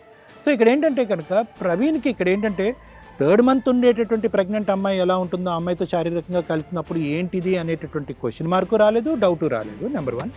నెంబర్ 2 ఏంటంటే ఫస్ట్ నైట్ అప్పుడు కూడా ఇతనికి తెలియకపోవటం అనేటటువంటిది. ఇక్కడ నాకేమనిపించిందంటే కనుక ఈ అబ్బాయి వీళ్ళ తల్లి యొక్క తెలియనితనాన్నే వీళ్ళంతా క్యాష్ చేసుకున్నారా? మనం ఒత్తిడి పెడితే లొంగుతారు కాబట్టి ఈ అమ్మాయికి వీళ్ళందరికీ ముందే తెలుసు, ఈ అమ్మాయి ప్రెగ్నెంట్ అనేటటువంటిది వాళ్ళ కుటుంబ సభ్యులందరికీ తెలుసు. ఈ ప్రెగ్నెన్సీ అనేటటువంటిది ఎక్కువ కాలం దాచిపెట్టలేము. ఏదో విధంగా ఈ ప్రెగ్నెన్సీకి మూల కారణం అనేటటువంటి వ్యక్తి ప్రవీణే అనేటటువంటిది మనం చిత్రీకరించాలి. రేపు పొద్దున ప్రశ్న వచ్చినప్పుడు, నిలదీసినప్పుడు ఏంటి ప్రెగ్నెన్సీ ఏంటనేది వచ్చినప్పుడు. సో ఏంటంటే ఈ డేట్లు, number of days of pregnancy, ఎన్ని మంత్స్ ఆఫ్ ప్రెగ్నెన్సీ అన్ని తీసి పక్కన పెట్టి ఏదో విధంగా ప్రవీణ్ని లొంగ తీసుకుని లూప్లోకి లాగి ఈ అమాయకుడిని అక్కడ తీసుకొచ్చి వీళ్ళిద్దరిని శారీరకంగా కలిపితే కనుక రేపు పొద్దున ప్రశ్న ఏమన్నా వస్తే కనుక డేట్స్ ఇవన్నీ పక్కన పెడితే, అవును నువ్వే కలిసే కాబట్టి ఈ ప్రెగ్నెన్సీ నీ ద్వారా వచ్చింది అనేటటువంటి ఆలోచన చిత్రీకరించడానికి ప్రయత్నం కూడా మొదటి నుంచే జరిగింది అన్నట్టు నాకు అనిపిస్తుంది. సరే ఇవేమీ అర్థం కాలేదు, ఇవేమీ అర్థం కాకుండా అందులో దిగారు. ప్రతి చోట తొందరపాటుతనం అనేటువంటి కనిపించింది. ఇక్కడ ఏమైంది అంటే కనుక ముఖ్యంగా ప్రవీణ్ మొదటి నుంచి ఈ అమ్మాయిని అసెస్ చేసుకుంటూ, ఈ అమ్మాయి ఎవరు, ఈ అమ్మాయి మాట తీరేంటి, ఆలోచన శైలి ఏంటి, వ్యక్తిత్వం ఏంటి, మొండితనం ఏంటి, వ్యవహారం ఏంటి, ఈ వ్యక్తిత్వపరమైనటువంటి ఆలోచన శైలి 2-3 సార్లు ఆ అమ్మాయితో శారీరకంగా కలిసి, ఇది పెళ్ళికి ముందు ఎన్నిసార్లు కలిసారో తెలియదు కానీ చాలా సందర్భాల్లో పెళ్ళైన తర్వాత కలిసి మానసికంగా దగ్గర అయినటువంటి వీళ్ళకి ప్రవీణ్కి చాలా బాగా తెలిసి ఉండాలి ఈ అమ్మాయి వ్యక్తిత్వం ఏంటని. కానీ ఎక్కడో కూడా ఇది ప్రవీణ్ ప్రశ్నించడం కానీ, ఈ అమ్మాయి ఎవరు అనేటటువంటి ఆలోచించడం కానీ చేయలేదు. వాస్తవానికి ఏం జరిగిందంటే, మీ ఇంట్లోకి ఎంటర్ అయిన తర్వాత ప్రవీణ్ పిల్లయ్యాడు, మీరు పులయ్యారు, అంతే కదా. అంటే పులంటే ఆవిడ మీద విరుచుకుపట్టడం కాదు, ఎక్కువ మాట్లాడేది ఈ పని చేయాలి, ఆ పని చేయాలి, ఇలా ఉండాలి, అలా ఉండాలి అనేటటువంటిది భర్త దగ్గర కంటే ముందు తల్లి దగ్గర నుంచి, అత్తగారి దగ్గర నుంచి రావటం మొదలు పెట్టేటప్పటికి ఆ అమ్మాయికి ఒక క్వశ్చన్ మార్క్ వచ్చింది. నేను కావాల్సినటువంటి విధంగా నేను ఉండేటటువంటి వ్యక్తిగా నా భర్త ఉన్నప్పుడు నీకేంటి ప్రాబ్లము, మీరెవరు అంటే ఆ అమ్మాయి మొదటి నుంచి ఏమనుకుంది అంటే కనుక మనం తప్పు చేసి ఎంటర్ అయ్యాము, వీళ్ళు మనల్ని తొక్కేయటానికి మన వైపు వేలెత్తి చూపెట్టి తొక్కేయటానికి చాలా విశ్వప్రయత్నం చేస్తారు కాబట్టి మనం పైపెచ్చి చూపెట్టాలి, మనం డామినేట్ చేయాలి, మన ఇంట్లో ఎలాగైతే కనుక మనం వ్యవహరించి మన అమ్మా నాన్నని తొక్కుపెట్టి కింద పెట్టామో అదే ఇంటి పరిస్థితిని నేను ఇంటి వరకు తీసుకురావాలి, నేను అర్ధరాత్రి అయినా మొబైల్ ఫోన్ వాడచ్చు, వీడియో కాల్స్ చేయొచ్చు, ఏమైనా చేయొచ్చు, వీళ్ళని మాట్లాడించకుండా వీళ్ళ నోటికి బ్యాండేజ్ వేయాలి అనేటటువంటి ఉద్దేశంతో ఆ అమ్మాయి ఇక్కడికి వచ్చింది. ఆ అమ్మాయి ఆలోచన పరంగా ప్రవీణ్ మీద అయితే కనుక ఆ అమ్మాయి శాసించి ఆ విధంగా అతను లొంగ తీసుకుని అతను తొక్కబెట్టింది, కానీ మిమ్మల్ని లొంగ తీసుకోవాలి. ఆటోమేటిక్గా మీరు అడిగారు, స్నానం చేయమ్మా, వంట చేయమ్మా, బట్టలు ఆరేయమ్మా, ఇవన్నీ చేశారు. అది ఆ అమ్మాయి జీర్ణించుకోలేకపోయింది. ఇంకా అక్కడికి కూడా మీ చేతుల్లోంచి బంతి, మీ కోట్లోంచి బంతి బయటికి వెళ్ళలేదు, అప్పుడు కూడా బంతి మీ చేతుల్లోనే ఉంది. ఆ అమ్మాయి ఎప్పుడైతే కనుక చాలా జాగ్రత్త గుర్తుపెట్టుకోవాల్సింది ఏంటంటే, ఎవరైతే కనుక వాళ్ళ మాట నెగ్గటం గురించి సూసైడల్ అటెంప్ట్స్ కానీ అట్లీస్ట్ నేను చనిపోతాననేటటువంటి మాట అంటారో వాళ్ళతో చాలా చాలా జాగ్రత్తగా ఉండాలి. ఎందుకంటే కనుక వాళ్ళ చేతుల్లో ఉండేటటువంటి బ్రహ్మాస్త్రం అది. ఒక్కసారి అన్నా పొరపాటున నోరు జారన్నా వాళ్ళ దగ్గర నుంచి అది చైన్ రియాక్షన్. అది ఎందుకు చైన్ రియాక్షన్ అని మనం అంటామంటే కనుక ఒకసారి అలా అనగానే మీరు భయపడతారు, భయపడి ఏం చేస్తారు, ఒక మెట్టు దిగి వస్తారు. ఇంకా ప్రతిసారి అమ్మాయి వాస్తవానికి తను చచ్చేటటువంటి ప్రయత్నం ఏదీ చేయదు, చచ్చిపోతాననేటటువంటి భయం మాత్రం మిమ్మల్ని పెట్టి మిమ్మల్ని ఇద్దరిని లొంగ తీసుకోవడానికి ప్రయత్నం చేస్తారు. సో ఏమైంది, టాబ్లెట్స్ ఆ అమ్మాయి నూరి తాగటానికి ప్రయత్నం చేసినప్పుడు మీరేమి తక్షణ కర్తవ్యంగా ఏం చర్య తీసుకోలేదు. పేరెంట్స్ని పిలవటం కాదు, అక్కడ పంపించేసి ఆ అమ్మాయిని అక్కడ ఉంచాలి అంతే. మీ ఇంటికి వస్తే కనుక ససేమిరా మీ ఇంటి తలుపులు తీయకూడదు, అది చేయలేదు. కోసుకున్నప్పుడు మీరేం చేయలేదు, తర్వాత ఏదో మేడం ఏం దుంకేటప్పుడు మీరు ఏం చేయలేకపోయారు. ఎక్కడ మీరు కరెక్టే కోసుకున్నప్పుడు పిలిచారు, కానీ అప్పటికే ఏమైంది అంటే కనుక వాళ్ళందరూ టీమప్ అయిపోయారు. వీళ్ళు పదే పదే మన అమ్మాయి అక్కడికి వెళ్ళాక వాళ్ళకి తెలుసు వాళ్ళ ఇంట్లో వాళ్ళ పేరెంట్స్కి ఆ అమ్మాయి వ్యక్తిత్వం, మానసిక పరిస్థితి, ఈ అమ్మాయి బార్డర్ లైన్ పర్సనాలిటీ డిసార్డర్స్ అంటూ ఉంటారు. ఈ బీపీడీ వాళ్ళతో వచ్చే పెద్ద తలకే నొప్పి ఇదే. 100కి 10% మంది ఉంటారు. వీళ్ళు ఏంటంటే కనుక వాళ్ళకి స్వార్థపూరితమైనటువంటి ఆలోచనలు ఉంటాయి. వాళ్ళకి ఏది కావాలో అది జరిగితే అవతల వాళ్ళు చెప్పినట్టు వింటారు. వాళ్ళకి ఏది కావాలో అది జరగకపోతే కనుక వాళ్ళ వ్యక్తిత్వాన్ని కాపాడుకోవటం గురించి, వాళ్ళ అవసరాలు కాపాడుకోవటానికి, వాళ్ళ అవసరాలు తీర్చుకోవటానికి గురించి దేనికన్నా వాళ్ళు రెడీ అవుతారు. సో ఏదైతే అక్కడ వాళ్ళ పేరెంట్స్ ఏదైతే చేయలేకపోయారు, ఈ అమ్మాయిని తట్టుకోలేక, బాధపడలేక, ఈ అమ్మాయి వ్యవహారాలు తట్టుకోలేక, అది మీ ద్వారా చేయించడానికి మీ ఇంట్లో లాంచ్ చేశారు అమ్మాయిని. అది మీ వల్ల అవ్వదు. అక్కడ అమ్మ నాన్న ఉంటేనే జరగంది. మీ భర్త చనిపోయి ఎంతకాలం అయిందమ్మా? చనిపోలేదండి, దూరంగా ఉంటున్నాడు. ఆయన 7 months ప్రెగ్నెన్సీ అప్పుడు ఎందుకు అతను దూరం ఉంటమ్మా? ఆయన కొంచెం వేరే అమ్మాయితో ఉండే, నాకు ఇష్టం కాలేదు, నేనే దూరం అయిపోయాను. సరేలేండి, అది వేరే కదా. సో అప్పటి నుంచి నువ్వు ఒక్కదానివే బాబుని పెంచుకుంటున్నావు. ఇద్దరు పిల్లలు సార్ నాకు. మీరేం మళ్ళీ పెళ్లి ఏం చేసుకోలేదు సార్. ఆ అమ్మాయికి పెళ్లి చేశాను, ఆమెకి 2 పిల్లలు, ఈయనకు పెళ్లి చేస్తే ఇంకా ఈ స్టోరీ.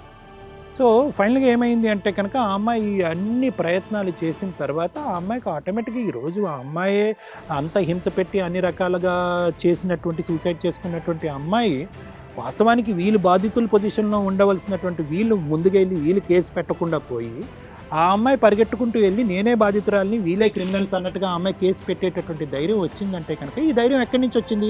ఎస్, ఆ అమ్మాయికి ఎక్కడ లేనటువంటి సపోర్ట్స్ పేరెంట్స్ దగ్గర నుంచి వచ్చింది. చిన్నప్పటి నుంచి పేరెంట్స్ని ఏది కావాలన్నా రాబట్టుకునేటటువంటి మనస్తత్వం ఆ అమ్మాయి. పేరెంట్స్ ఇక్కడ తోసి ఆ అమ్మాయిని మానసికంగా బాగు చేయాలని ట్రై చేసుకున్నారు, అది వర్కౌట్ అవ్వలేదు.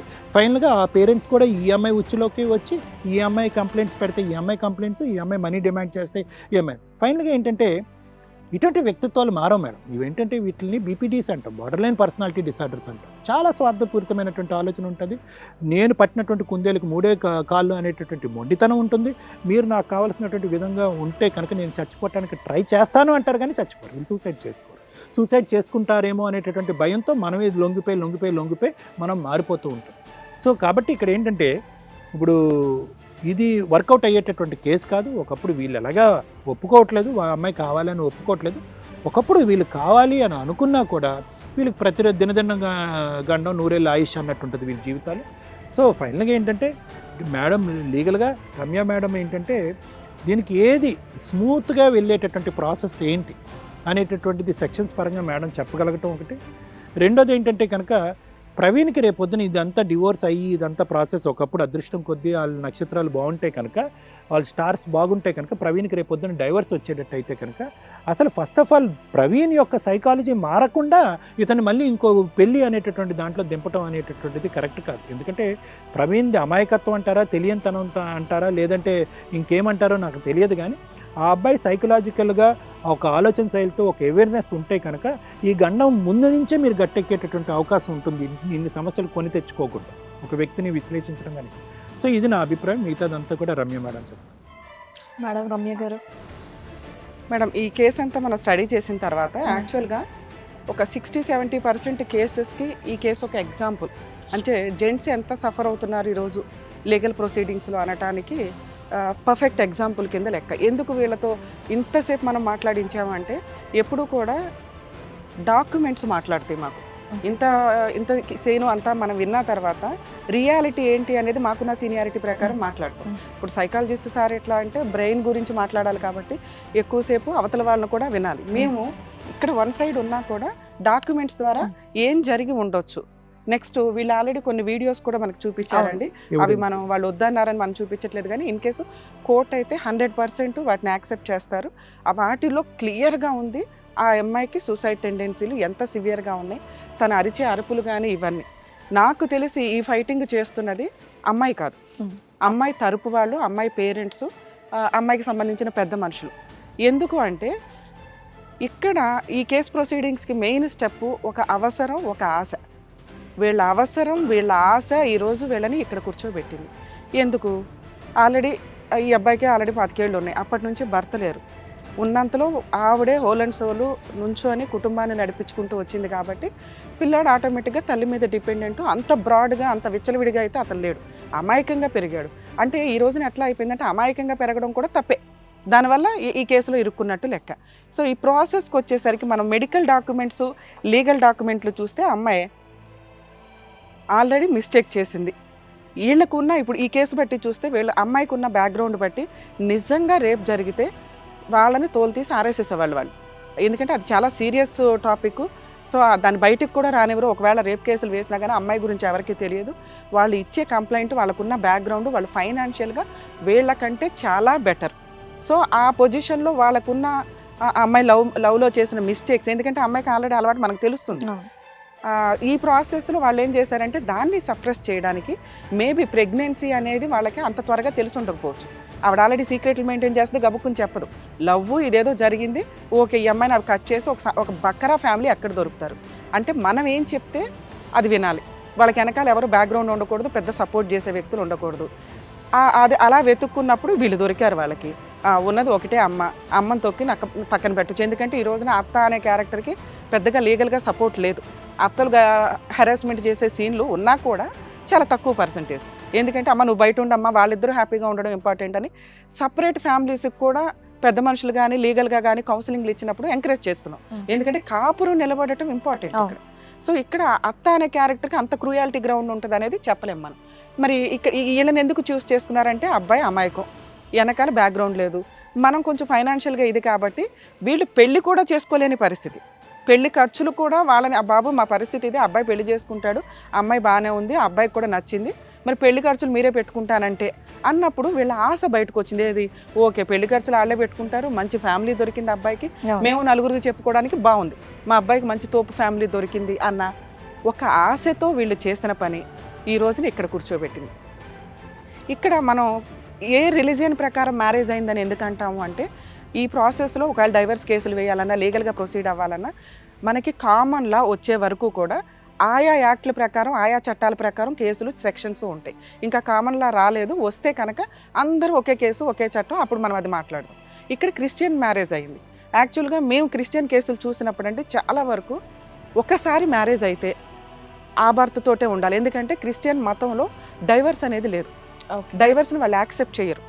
సో వాళ్ళు ఎన్ని మిస్టేక్స్ చేసినా కూడా ఇక ఫాస్ట్లో వీళ్ళు వాళ్ళు ఎవరైతే చెప్తారో వాళ్ళు ఎక్స్క్యూజ్ చేసుకుంటూ అడ్జస్ట్ అవ్వడం, లేదా విడిపోయి విడిగా ఉండడం, లేదా విడిగా వేరే వాళ్ళతో ఎంటర్టైన్ అవ్వడం తప్ప డైవర్స్ అనేది మనకు 2010 నుంచి వచ్చింది డైవర్స్ యాక్ట్ ప్రకారం. సో దానివల్ల వాళ్ళు డైవర్స్ వేసుకుంటున్నారు. అది సపరేట్ అయిపోయి మ్యారేజ్ అయిన తర్వాత 2 years కంప్లీట్ అవ్వాలి. సో వీళ్ళు ఇప్పుడు 2021 అయినా కానీ ఇప్పుడు డైవర్స్ వేసుకోవడానికి ఆయనకి ఇప్పుడు అవకాశం వచ్చింది. సో వీళ్ళ లీగల్ ప్రొసీడింగ్స్ 22లో స్టార్ట్ అయినాయి కాబట్టి సో ఇప్పుడు వేసుకోగలరు. మొన్నటిదాకా అతనికి డైవర్స్ కోర్టులో వేసుకోవడానికి కూడా చట్ట ప్రకారం అవకాశం లేదు. నెక్స్ట్ వీళ్ళు ఎందుకు ఇన్నిసార్లు ఎక్స్క్యూజ్ చేశారు ఆ అమ్మాయిని అంటే ఇందాక నేను చెప్పిన బ్యాక్గ్రౌండ్, వీళ్ళకి వెనకాల బ్యాక్గ్రౌండ్ లేదు, భయము, లీగల్గా వెళ్తే ఏమవుతుందా అని మతం. దేవుడు యాక్సెప్ట్ చేయడు, ఒక అమ్మాయిని వదిలేయడం అనేది దేవుడు యాక్సెప్ట్ చేయడు, ఒక భర్తనో ఒక భార్యనో వదిలేయడం యాక్సెప్ట్ చేయడు. కాబట్టి వీళ్ళందరూ బతులాడుతున్నారు, కాళ్ళు పట్టేసుకుంటున్నారు. వీళ్ళకి ఒక లీడర్షిప్ వచ్చేసింది, అమ్మయ్య ఇక నుంచి మనం చెప్పినట్టు వింటారు, పిల్లవాళ్ళు ఫైనాన్షియల్గా బాగానే ఉన్నారుగా, అబ్బాయిని బాగా చూసుకుంటారు. ఈ ఆశతో వీళ్ళు ఇన్నిసార్లు యాక్సెప్ట్ చేశారు. ఎప్పుడైతే ఒక అక్రమ సంబంధం ఉండి ఆ అమ్మాయి ప్లానింగ్గా ఎంగేజ్మెంట్ అయిన తర్వాత అబ్బాయిని పిలిచి ఫిజికల్గా కమిట్ అయిపోయిందో తెలుస్తుందా తెలియదా అంటే ముదురు మోకాలకు తెలుస్తుంది. ఈ పిల్లోడు అసలు ఆల్రెడీ అమాయకం కదా. ఆవిడ థర్డ్ మంత్కి నాకు తెలిసి అమ్మాయి చాలా సన్నగా ఉంది, కనిపించకపోవచ్చు. కానీ ఫస్ట్ నైట్ 5th మంత్కి కొంచెం డౌట్ వస్తుంది. అప్పుడేమంటారు, పెళ్ళి భోజనాలు గోంగూర అని ఏదో చెప్తారు. అవన్నీ నమ్మేసే టైపు కదా వీళ్ళు. వాళ్ళు మంచోళ్ళ చెడ్డోళ్ళ అంటే ఆవిడ మిస్టేక్స్ చెప్తాను నేను. సో ఈ ప్రాసెస్లో అతనికి అది ప్రెగ్నెన్సీ అని కూడా చాలామందికి ఇప్పుడంటే యూట్యూబ్లో చాలామందికి సెక్స్ గురించి తెలుస్తుంది, కానీ మేబీ ఒకప్పుడు అంతగా తెలియదు. ఆ అమాయకత్వంలో ఈయన ఒక ఎగ్జాంపుల్. సరే ఏదో ప్రాసెస్ నడిచింది, వాళ్ళు చాలా తెలివిగా ప్లానింగ్గా ఉన్నారు. ఇందాక డాక్టర్ గారు అన్నట్లు వాళ్ళు ఇతని వల్లే ప్రెగ్నెన్సీ వచ్చిందని చెప్దాం అనుకున్నారు. కానీ ఏమైంది, 5 months గ్యాప్, కలిసిందేమో 2 months, ఎంగేజ్మెంట్కి మ్యారేజ్కి 1 month, 1.5 monthలో ఫస్ట్ టైం డాక్టర్ చెప్పినప్పుడు ప్రెగ్నెన్సీ అని ఓకే వినడానికి బాగానే ఉంది, వచ్చి ఉండొచ్చు. ఎప్పుడైతే స్కాన్ చేశారో ఆ రిపోర్ట్స్ చూస్తే మనకు అర్థమైపోతుంది ఖచ్చితంగా అమ్మాయి 5 months ప్రెగ్నెంట్. 5 months అప్పుడు వాళ్ళకి అసలు సంబంధమే లేదు, వాళ్ళెవరో వీళ్ళెవరో. సో ఈ సీన్ ప్రకారం ఆ అమ్మాయి ఇంట్లో వాళ్ళకి పెద్దగా చెప్పు ఉండకపోవచ్చు, ఎందుకంటే అబార్షన్ చేయించడం వాళ్ళకి తెలుసండి, వాళ్ళకున్న బ్యాక్గ్రౌండ్కి వాళ్ళు అబార్షన్ చేయించగలరు. ఆ అమ్మాయి అప్పటి వరకు చెప్పలే. మేబీ మ్యారేజ్ తర్వాత వాళ్ళు తెలిసింది, వీళ్ళని బతునాడుకున్నారు, అబార్షన్ చేయించారు. ఇన్ కేస్ అది డెలివరీ అయ్యి ఉంటాయి, ఈ పిల్లోడు అప్పుడు కూడా ఎక్స్క్యూజ్ చేస్తున్నాడు, ఇంకో పిల్లోడనో పాపనో ఎందుకు చంపడం, దేవుడు యాక్సెప్ట్ చేయడు అని చెప్పి. ఒకవేళ పుట్టుంటే DNA టెస్ట్లో క్లారిటీ వచ్చేది. సో వాళ్ళే బతులాడి వాళ్ళే అబార్షన్ చేయించుకున్నారు. వీళ్ళు ఇక సరే అందరూ బతులాడుతున్నారు, మనకు లీడర్షిప్ వచ్చింది కదా అని వీళ్ళు ఏదో యాక్సెప్ట్ చేశారు. ఈ యాక్సెప్ట్ చేసిన ప్రాసెస్ ఎట్లా అయిందంటే ఆ అమ్మాయి ఫోన్కి డైవర్ట్ అయింది. ఈ ఫోన్లో మళ్ళీ బాయ్ ఫ్రెండ్స్తో మాట్లాడడమో ఇంకొకటి, ఎందుకంటే అర్ధరాత్రి ఫోన్ మాట్లాడే అంత స్టేజ్లో ఉందంటే ఆవిడ్ని కంట్రోల్ చేస్తున్న వ్యక్తి ఎవరైనా ఉంటే సామధాన దండోపాయాల్లో దండోపాయం వాడాడు వాళ్ళ నాన్న. కొట్టి కొట్టి కంట్రోల్ చేయడానికి చూశాడు, మారలా, తీసుకొచ్చి ఇక్కడ అంటగట్టాడు. ఇప్పుడు కూడా ఆయన కొడుతున్నాడు, అయినా వీళ్ళు మారట్లా. సో వాళ్ళకి వేరే ఆప్షన్ లేదు. ఇప్పుడు దాకా వాళ్ళని 6 times బతులాడారు. వాళ్ళకి నిజంగా దేవుని నమ్ముకున్న వ్యక్తులైతే ఇంత క్రూయల్గా ఇలాంటి కేసు వేయరు. ఎందుకంటే ఉంటుంది ఇక్కడ మనం కొంచెం అప్రిషియేట్ చేయాల్సింది ఏంటంటే ఆడబడుచు ఉన్నా కూడా అమ్మాయి మీద కేసు వేయలేదు, ఓన్లీ హస్బెండ్ మీదను అత్తగారి మీద కంప్లైంట్ ఫైల్ చేశారు. సో ఈ ప్రాసెస్లో పెద్ద మనుషులు ఎంత ఆపగలిగారో అంత ఆపారు. ఎన్నిసార్లు వీళ్ళని బెదిరించి ఒప్పించాలో ఒప్పించారు. ఇక క్లైమాక్స్ ఇప్పుడు 6 times ఎన్నో, మళ్ళీ నేను అవి రిపీట్ చేయడం దండగా, చేయి కోసుకోవడము, దిగేయడము, ట్యాబ్లెట్లు వేసుకోవడం, తాగేయడం, ఇవన్నీ కూడా అమ్మాయి వీళ్ళ ఇంట్లో ఉండడానికి ఇష్టం లేదు అసలు. ఆవిడకి నచ్చిన లైఫ్ స్టైల్ ఇది కాదు, వాళ్ళ నాన్న అంటగట్టాడు, ఎందుకంటే తప్పు చేసింది కాబట్టి. అది ఆవిడకి ఇచ్చిన పనిష్మెంట్ వాళ్ళ నాన్న. ఆవిడ వీళ్ళకి ఇస్తున్న పనిష్మెంట్, మీరు నాకు నచ్చినట్టు ఉంటే ఉండండి, లేకపోతే మీ అంతు తేలుస్తా. ఈ పనిష్మెంట్ ప్రాసెస్లో వీళ్ళు వెక్స్ అయిపోయి, అమ్మ తల్లి నువ్వు మాకు అవసరం లేదు అన్నాక ఫైనల్గా వాళ్ళు ఏం చేశారు, ఇక వీళ్ళని ఎన్ని రకాలుగా బతున్నా వీళ్ళిద్దరూ సూసైడ్ అన్నా చేసుకుంటారు కానీ అమ్మాయిని యాక్సెప్ట్ చేయరు. ఈ పొజిషన్ వచ్చినాక వాళ్ళకు ఉన్న ఒకే ఒక ఆయుధం, మన ఇండియన్ లా కల్పించిన ఆయుధం, ఉమెన్స్ కేసెస్. అదృష్టం ఏంటంటే ఇంకా DVC-MC కేసులు వాళ్ళు వేయలేదు, మేబీ వేసినా వీళ్ళకి తెలియడానికి టైం పడుతుంది ఆ కేసెస్ నెంబరింగ్ అవ్వడానికి. ఇక ఈ కేసులు ఎలా ఉంటాయి, ఏం కేసులు వేస్తారు, ఒక అమ్మాయి తలుసుకుంటే ఈ కేసు ఒకటి 498A కేసు. ఈ 498A కేసులో మీకు 4 sections వచ్చినాయి అమ్మ. 498A అంటే మెంటల్ ఫిజికల్ హెరాస్మెంటు, 324 IPC అంటే వెపన్స్ తోటి క్రూయల్గా అమ్మాయిని హింసించినట్టు. దానికి ఆ అమ్మాయి దగ్గర ఉన్న ఇదేంటి, మీరు బ్లేడ్తో కట్ చేశారు అని డ్రాఫ్ట్ రాసింది. దానికి మీ దగ్గర ఆల్రెడీ ఎవిడెన్స్ ఉన్నారమ్మా, పక్కింటి వాళ్ళు ఆవిడ గుమ్మం దగ్గర కోసుకొని చూస్తడం, వాళ్ళు గోమ మీద కొట్టడం, ఇవన్నీ ఉన్నాయి. నిజం ఎప్పుడూ నిజమే, కోర్టులో నిజం ప్రూవ్ అవుతుంది, టైం పడుతుంది. మన కర్మ ఏంటంటే మన ఇండియన్ లాలో కొన్ని లక్షల కేసులు నడుస్తున్నాయి, దానివల్ల డిలే అవుతుంది. ఇదంటే షో కాబట్టి మేము వాళ్ళు కూర్చోబెట్టి వాళ్ళతో మాట్లాడి ఏదో క్లారిటీ ఇచ్చేవాళ్ళం. కోర్టులో అట్లా కుదరదు, మళ్ళాంటి వాళ్ళు కొన్ని లక్షల మంది ఉన్నారు. దానివల్ల డిలే జస్టిస్ వల్ల కొంత అన్యాయం జరుగుతుంది, ఇతని లైఫ్ వేస్ట్ అయిపోతుంది కూడా. సో నెక్స్ట్ ఇంకో 2 sections 3 and 4 dowry prohibition act. అంటే 3 అంటే Section 3 అంటే డౌరీ తీసుకున్నందుకు, Section 4 అంటే అడిషనల్ డౌరీ కోసం హెరాస్మెంట్ చేసినందుకు. సో ఇవన్నీ కూడా ఫాల్స్ సెక్షన్స్. ఈ అమ్మాయి డ్రాఫ్ట్ చదివితే తెలుస్తుందండి. 10 lakhs డౌరీ ఇచ్చాం, ఒక బైక్ ఇచ్చాం, ఒక ఇది ఇచ్చాం. వీళ్ళు ఆల్రెడీ హానెస్టీగానే వీళ్ళని గట్టిగా ఒక 5 minutes క్రాస్ ఎగ్జామినేషన్ చేస్తేనే ఇవన్నీ ఒప్పేసుకుంటారు. ఏమని 2 lakhs పెళ్లి ఖర్చులకు ఇచ్చారండి, నిజం. పెళ్లి ఖర్చులు డౌరీ కిందకి రావమ్మా, గుర్తుపెట్టుకోండి. బైకు, ఇంకొకటి ఏదో మిగతా ఐటమ్స్ ఏవైతే ఉన్నాయో మంచం, అవి సాంప్రదాయబద్ధంగా జరిగే ట్రాన్సాక్షన్స్ తప్ప డౌరీ కిందకి రావు. ఇక ఎడిషనల్ డౌరీ అడిగారా లేదా అనే దానికి కంపల్సరీ ఎవిడెన్స్ కావాలి, ఫోన్ రికార్డ్స్ ఇంకొకటి. ఈ డాక్యుమెంట్స్, ఈ ఎవిడెన్స్ చూస్తే ఎడిషనల్ డౌరీ మీరు హెరెస్ట్ చేశారు అనేదే లేదు. కానీ అది ప్రూవ్ చేసే వాళ్ళు ఎవరు? పోలీసులు కాదు, కోర్టు, మ్యాజిస్ట్రేట్ కోర్టు ప్రూవ్ చేయాలి. మీకు ఇప్పుడున్న పొజిషన్ ఏంటంటే మీరు అడ్వకేట్ని పెట్టుకోలేరు, ఫైట్ చేయలేరు. ఒకవేళ ఫైట్ చేస్తే 100% గెలిచే కేసు ఇది. ఈ గెలిచే కేసులో అంత టైము పిల్లోడి లైఫ్ వేస్ట్ అవుతుంది అనేది ఆవిడ భయం. మెయిన్ మన ఇండియన్ లాలో జరుగుతున్న ప్రాసెస్ అదే.